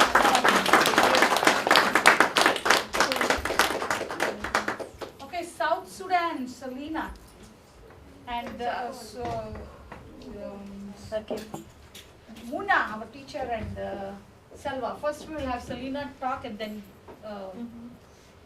Hi everybody, my name is Selena. I am from Republic of South Sudan. It's a new country. It used to be one whole country, but now we become a newer country. So this is the flag. It used to be the red, but now they changed. Just the green came down and the red in the middle and the black went at the top. And I think the black is represents us, our color. So red is blood because of the war. So green and white and the star, the rest, I do not know much about it, but hopefully next time I will be able to tell you more about the star and the blue, the purple color here. And South Sudan is, like I say, is in East Central Africa. And we get our independence in July 9 of 2011. And we speak Arabic, English, Swahili, and French. Long time ago, the French came and colonized the country, and the English people came. So the French didn't stay for a long time. And the English came and we start learning, speaking English. And after English became Arabic. The Arab people, that's why we're mixed. And we're border with Tanzania, Congo. We start speaking, English, Swahili. If you go, you can speak either language, everybody will understand what you're talking about. And we're just a small country. I don't go too much into detail. Everybody talk much about wedding and dresses. So I only pick these styles. This one we normally wear when there's a special occasion that a woman you dress up you went to. And this one, it's in a wedding. And this veil here, we use a piece of material and we staple it. And it looks like a flower if you can see. And that means happiness. Is joy. When you go to wedding as a mother or a woman, you have to show that you're happy, your presence there for your daughter or your niece or your friend, everybody. So that's why we do that kind of flower veil and we staple it and can be really big. And like what I'm wearing now, it's mostly is a women that we do at home. For example, you have kids, you have all this cleaning, cooking, and your free time is you sit down talking to your friends. You just get a scissor and just do like this material. My younger sister, she's 16. She never been to any school teaching how to make sewing or anything. But we're sitting down and she just take a scissor and a piece of material. This costs maybe $5, the whole material. But back home in a pounds, it's a lot of money. So you just take the material and she can imagine what kind of clothes she wants. So she cut it and she designed, she used needle. And then the next day we went to the market and find, somebody that know how to sew with the machine. So they do it and that's how it looks like. Looks nice. Yeah, so there's nothing that crazy but just simple. And this is we call henna. Henna, actually, we use it when a woman is getting married. And it's 3 days before the wedding. A woman will gather together with this tray. And what we do is, like, women sitting in a group making a special coffee, like a homemade. We bring the coffee, we bake it, we grind it, and then put, like, ginger, any kind of flavor inside. And they sit and talk and make and just drinking, only women, and they use one special person would put the henna in the bride hand, legs, just to present her on the wedding day to look beautiful and just different from every day that she's out with everybody. Does that last quite a long time, the henna? Yes. Yeah, so it's just kind of powder. You put water, you mix it, you stay there for a while, and then you start putting it on there. Yeah, but when the day they Stand put up the and henna for the Salwa, for stand the up. Stand up and speak. when the days to put the henna in the lady when she married, we call aruz. The lady when she married, we call aruz. When you need to put henna in aruz, the guy when he married her, they have to pay money for the lady she painted the henna. Yeah. You have to pay first, and you talked about I pay, example 500, and if she said no, the aruz family or friend they say no, this is not enough, then you have to pay more money. So basically this tray, like you see the folder here, it could be the money that brought from the bride. Like the guy have to pay money for the aruz, which is the lady, before you can get out. And also they have to pay, you know, you have to get a big box of clothes or present, like gift, you know, just to present how much you mean to him. It's just something, you know, special. Every part of the country, of the culture does it different. For where in the south, basically, because we have 80 tribes, and we in 10 states. So in my tribe, most of us is Catholics. So we are not so much into henna and pay that. But they pay, some of us pay cows, which equivalent to maybe it can be 100,000, 50,000. It can be a lot, because one cow is almost 2,000. So like if your family requested how much, that's how the value of your life is gonna be, the marriage. And the guy have to work so hard to buy that, just to please you and the family.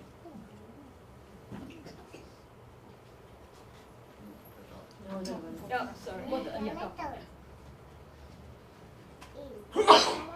So this is a simple things food that we used to eat home. Even today, I'm still doing it. And this is tamia. Tamia I made here out of soya beans. You just like for example, I go to Walmart, I buy a package of soya beans, and I just put in a water, stay overnight. The next day, you just put in a blender. You put like garlic, onion, whatever spice you want to put in there, and a little bit of salt. And then you blend it. You keep it for a few minutes, and then you just, you know, take with this spoon and just throw in the oil. My kids call it African chicken nuggets. They look like chicken nuggets, but it tastes good. It's healthy. We like to eat that like for lunch. You put other, you know, salad, everything around it, and you can eat with it. And this is kisra. So here we don't have the big tray that we use to make kisra, but we use a pancake. You know that how do you call it? The side for the pancake, we use it. But this one is made out of flour. We just make it more thinner, and then you just sprinkle it around, and you know there's no yeast, no nothing, just water and the flour, no salt, no yeast. And then when you cook like that, you can make any kind of sauce, chicken, beef, any kind of sauce. We you use can a eat lot with it. with okra sauce. Yeah, so things like that. It's so simple, but it takes time to do it. That's all I have. Salwa can explain what Yeah. got some stuff. Salwa? We have this one we call bahur.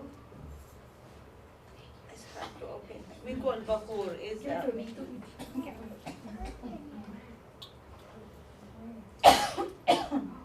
can give it to Hakim? Uh-oh. Maybe give it to, who's this? Just to keep you humble.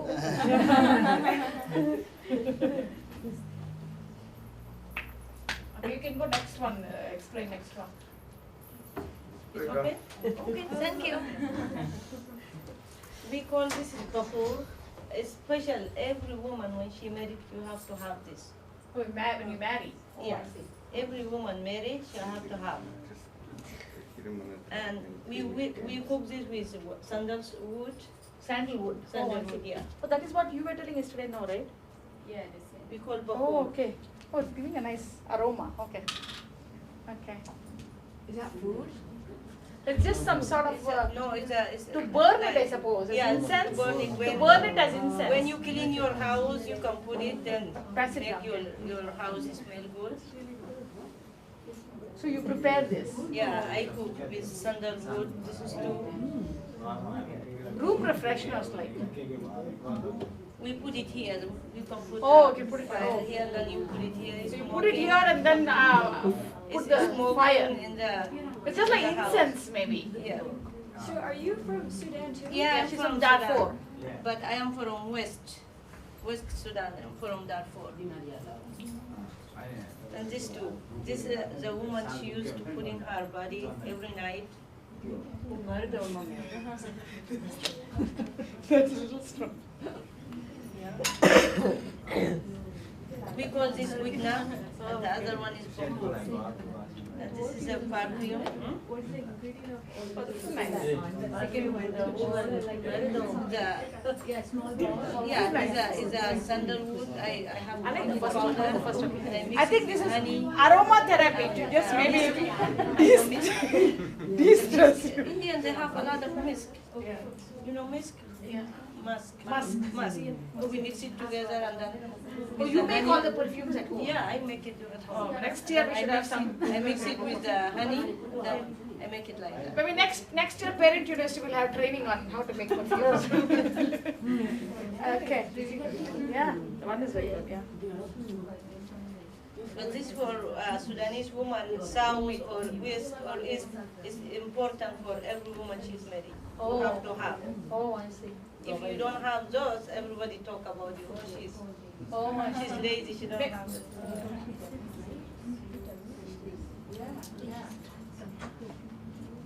Thank you so much, Selva. Next we have that's fine. Who's another teacher? So Selva comes to teach us, and she teaches us Arabic too. So we learned a butterfly sound from her. So that is great. Thank you so much, Selva. So another teacher, Tesfai, and he will be talking about the Kunama culture. I told him to wear the ethnic outfit. He wore his ethnic outfit. And then another one, Maria also was the teacher, but she had to go for an appointment, so I sent her. Yeah. I'm Tesfai. I'm from Eritrea, Kunama. Eritrea is here, small country. Before it was in Ethiopia, they are included Ethiopia. By 1991, he got it depends. Now he's separated. You use? Yeah, when we offer the So we have to to given away. Okay. we Kunama from one of the Eritrean people. We will this one. This is, they call Matalita. Yeah. This is Kamisa. These one for boys, for ladies too. Yeah, we can show that picture. You can show Yeah, we'll show the it. picture. Now We say hello, Maido Kambe. Maido Kambe. Good Fasha. Fasha. Girl Kisha. Kisha. Boy Desha. Desha. Song Anana. Anana. Come Awa. Awa.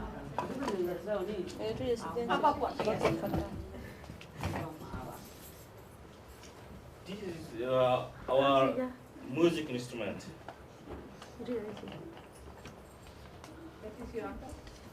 Now we don't have a record, but most of them they are this one time in the year.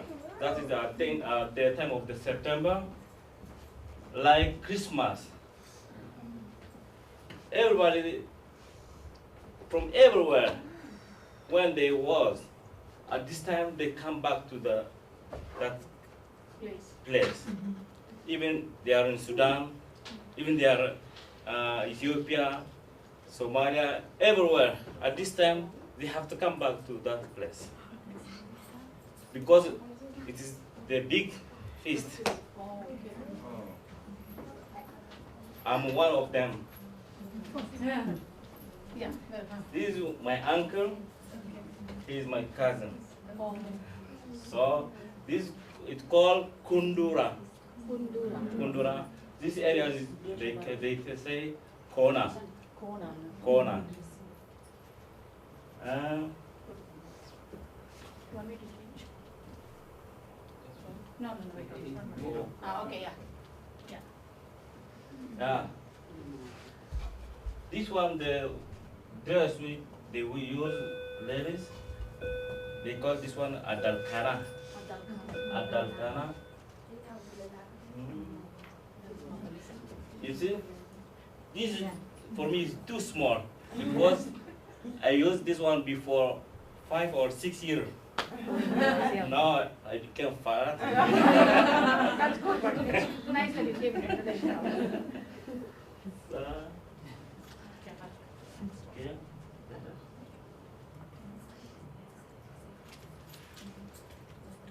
This is hairstyle. Hairstyles. This they call Kisha Anna. Kisha. Unmarried. Unmarried. Oh, okay. Unmarried. If they get married, they use this one. This one they call Udana. Udana. Oh, unmarried, married. Yeah, unmarried and then married.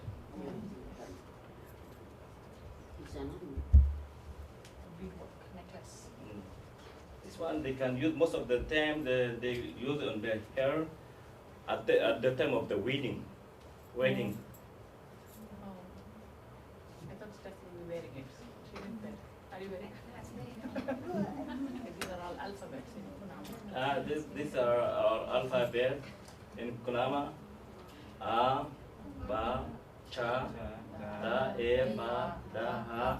This same like Arabic. Yeah. Oh, same language? Yeah, Ka, La, Ma. It's not same language, but pronunciation is same. Pronunciation is same? Oh, I see. This one, Ma. This one, Na. Na. Na. Na. No. Na. Yeah. Yeah. Yeah. It's the same, just like Same Arabic. in yeah. Arabic? Oh, okay.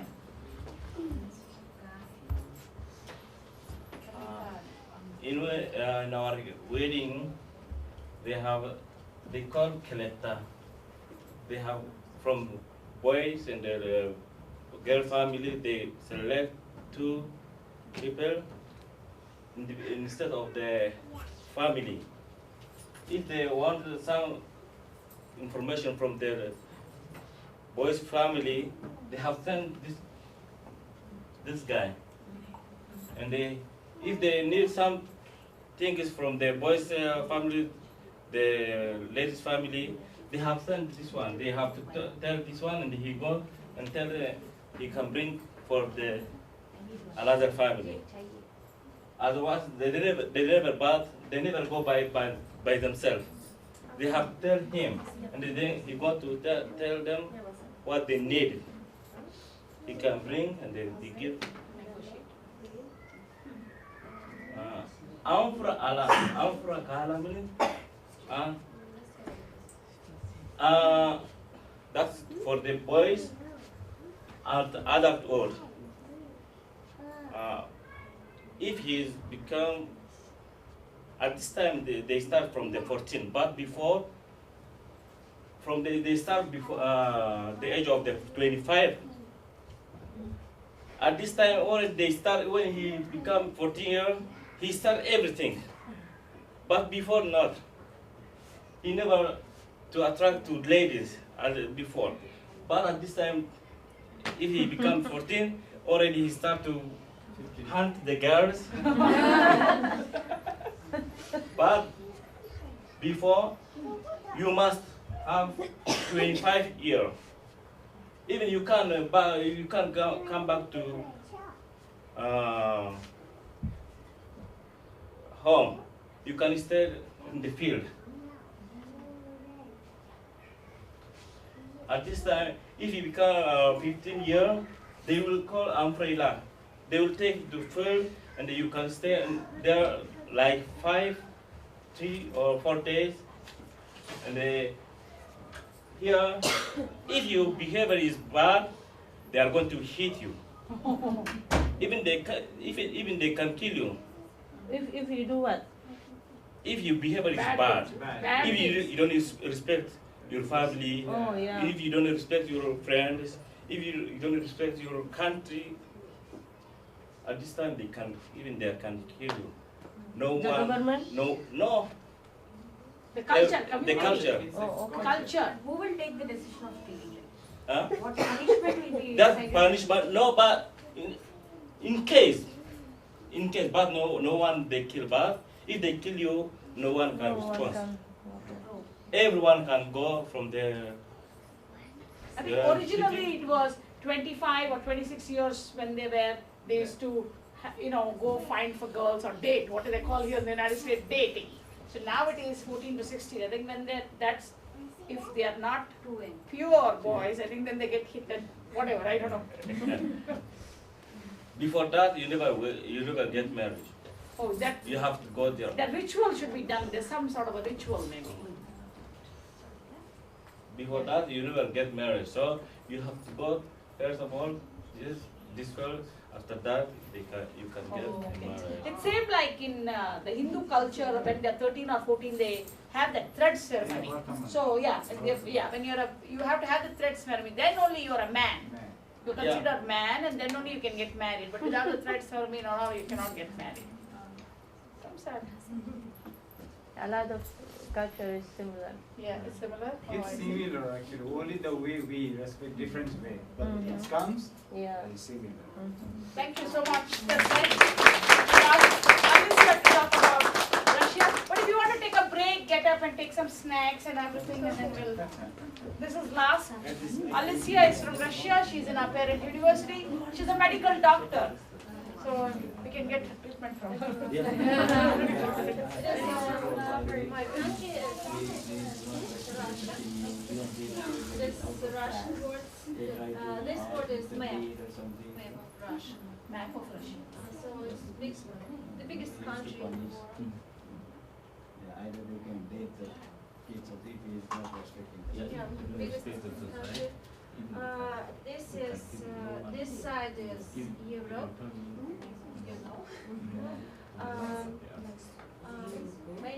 Many gas, oil. In Europe? In Russia. In Russia, okay. Gas or oil we export from our country to Europe.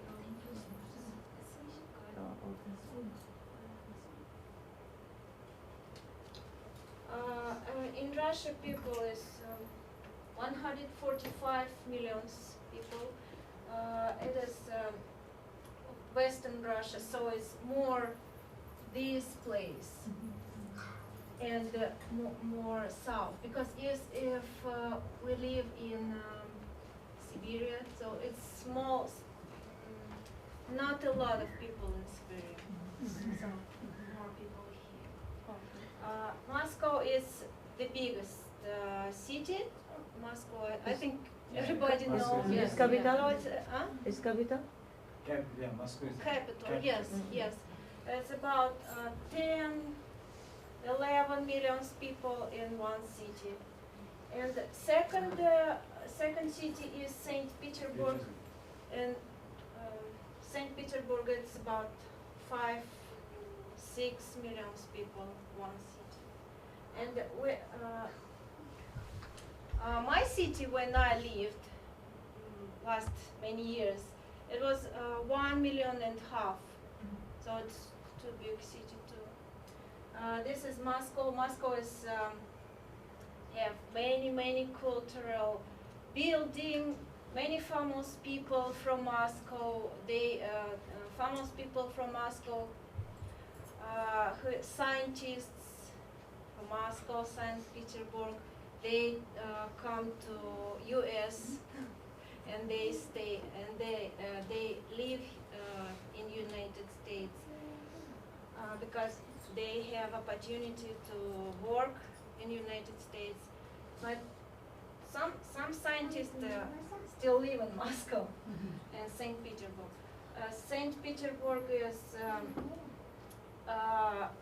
very, very beautiful city. Very beautiful. In many old building, and every centimeter is beautiful. Many houses is excellent. When I was young, and I traveled to St. Petersburg, and every step I see lions from like brick stones, lions, children, small child, many. It's very beautiful. It's famous building in St. Petersburg. It's Petersburg. It's fountains. Many fountains in St. Petersburg. It's very large building, beautiful inside, outside. Many churches in St. Petersburg, and in every city, many churches. Churches is usually is Orthodox. Orthodox. Yeah. It's for Abbasid, for example, it's like Siberia. It is more smaller cities, and all the old cultures in these cities, and it is normal clothes for people, but in every city has beautiful places and not every beautiful places. It is normal houses in very small villages. In villages, usually not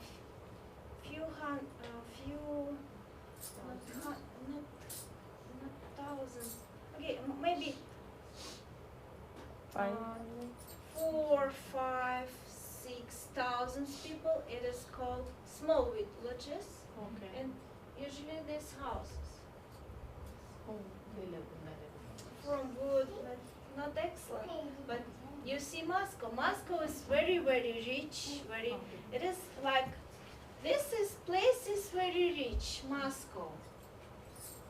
And another cities, small cities and villages, is poor. Very opposite. Yes. Big city, but my city has even only 1 million people. Has many this building. It's beautiful, but we have it. This is cathedral in Moscow. It's very beautiful. Yeah. It's famous.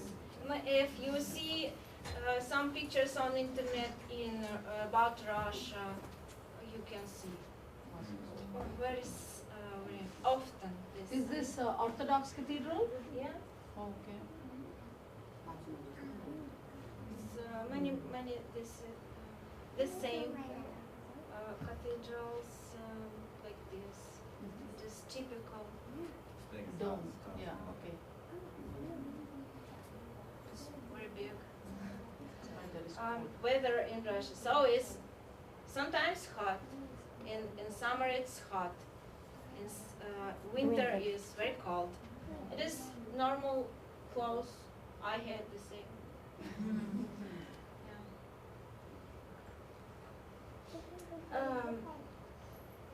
It is very famous.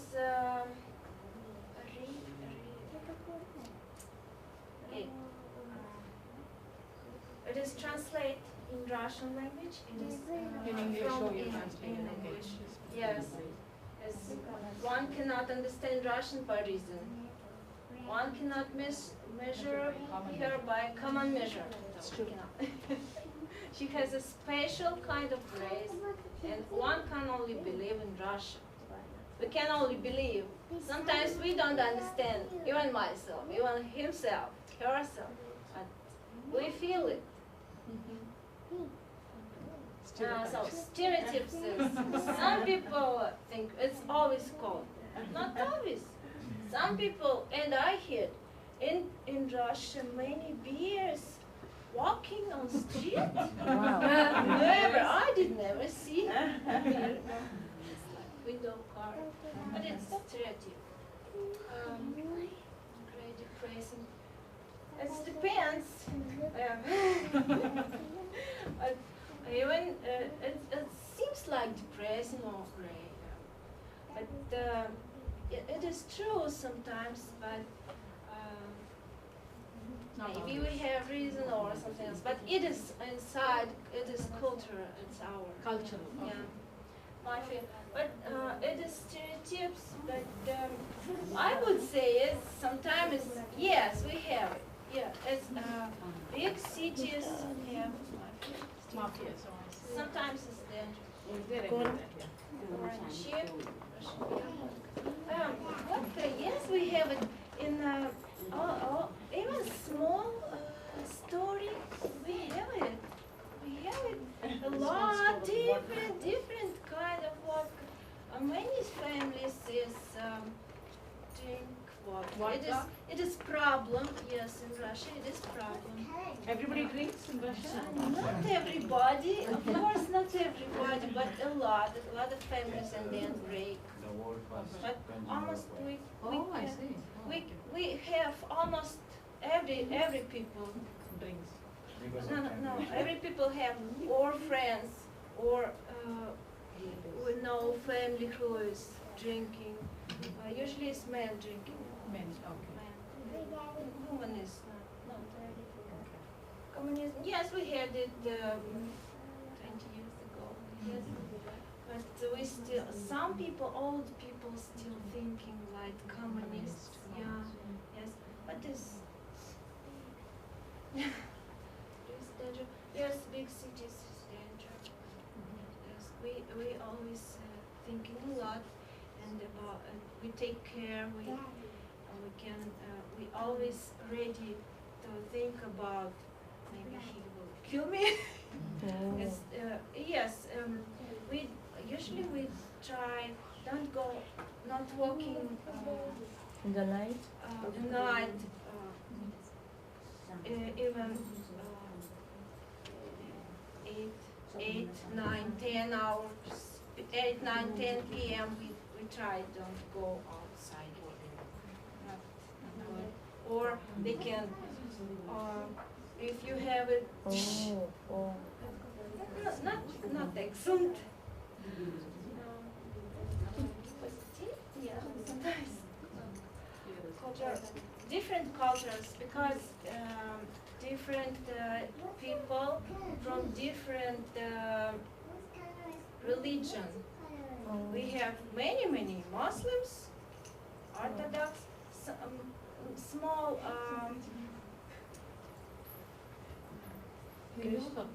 Catholics, yes, very small. Catholics are small. Community. What do you mean fear is leading? I didn't understand that. Your last point. I don't know. I'm not excellent English. I don't know it. What is it? That's okay, but you're good. First year, you're doing very well. It's extreme, yes. Last year, February, we have almost this temperature. It was cold, but we still working. Sometimes cars is not working. we try to go to job, we cannot. Car not working. How come you go? Walking?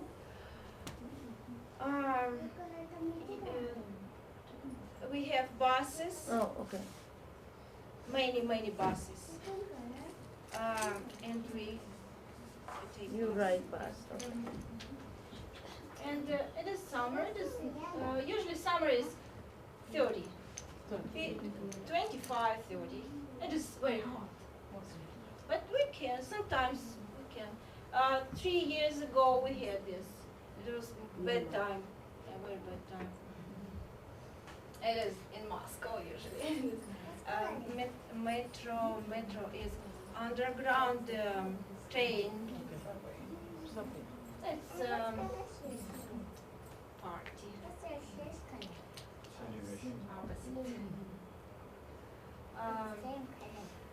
This is, we have it many places, we have it. Famous pictures from it. This is normal building, it's very, very high, but it is not New York, of course. But cities, usually this building, high building, 10, 15 floors, and people live. It is normal. Usually it is 2, 3, 4 rooms. If more rooms, it is have very rich people. But it is normal. Many, many buildings, all city.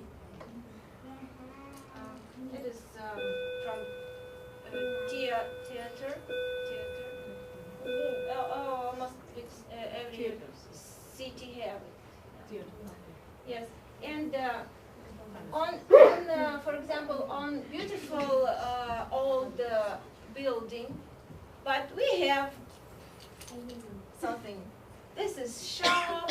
This is, for example, something about different things. So pictures. We didn't. I don't know why, but it's happened. Cold, hot, very extravagant.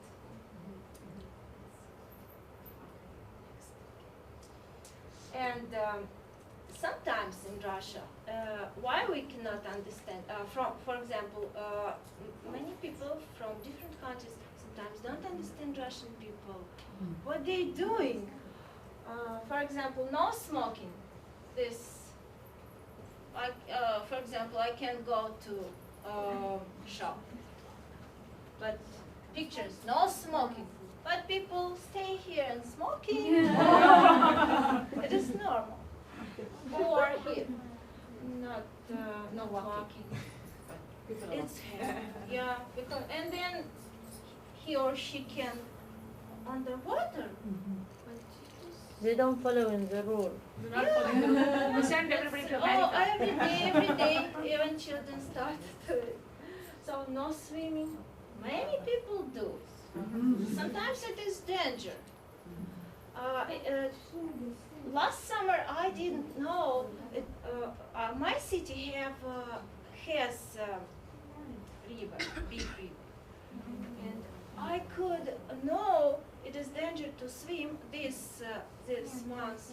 I could only know from internet if I want to search about this information. But even we had no on the beach. We had no this sign. It was danger time. It was danger months for swimming, but we have no sign.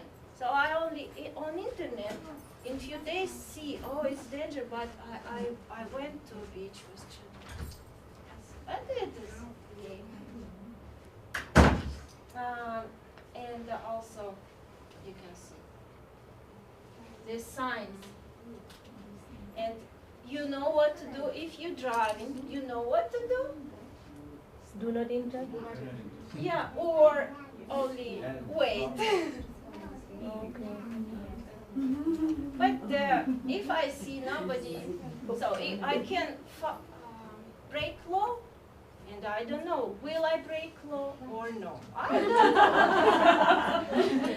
know. But it is okay, I can drive. Nobody here, nobody driving, and I go. So if you will travel to Russia, don't surprise, sometimes it happens. And this, the same. So, the same, many signs in Russia is opposite, Not okay. Opposite sign. So they don't have to pay fine, no fine. Fine? Do they fine you if you break the law? Usually people understand it. Because if signs, many people break law, so no, it's okay. So, but many years ago we have time today? Okay. How much minutes? 2 minutes. Okay. Many years ago we don't wear this clothes, but now in many offices we wear this, and it is normal. And usually people, Russian people, very professional. They try to spend many money for clothes every day, change beautiful clothes, and makeup every day. Women they doing makeup every morning. It's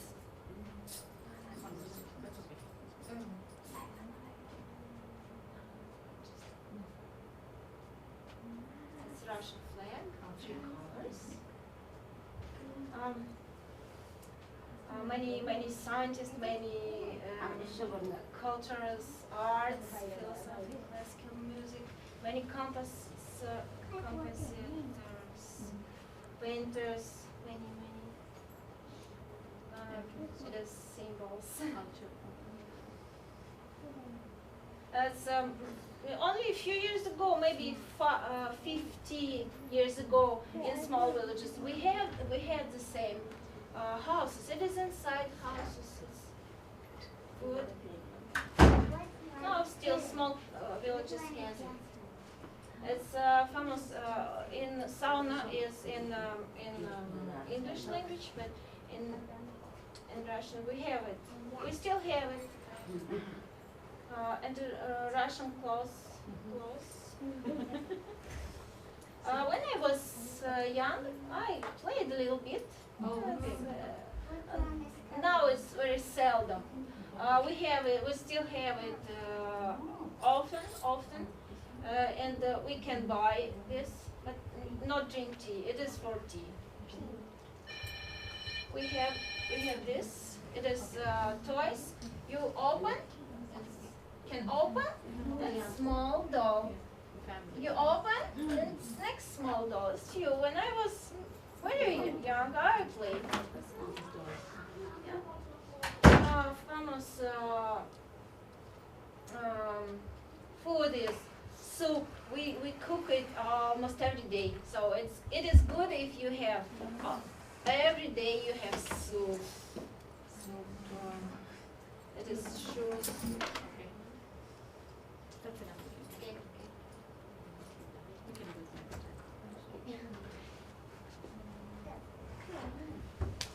Thank you.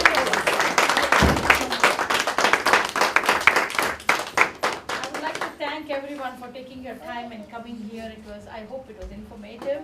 And also I would like to thank the volunteers who helped me. Yesterday, Neetu, Vasana and all came and set up this room for me, and today morning I had Leela and Uma come and help me. So I'm so thankful to all of you.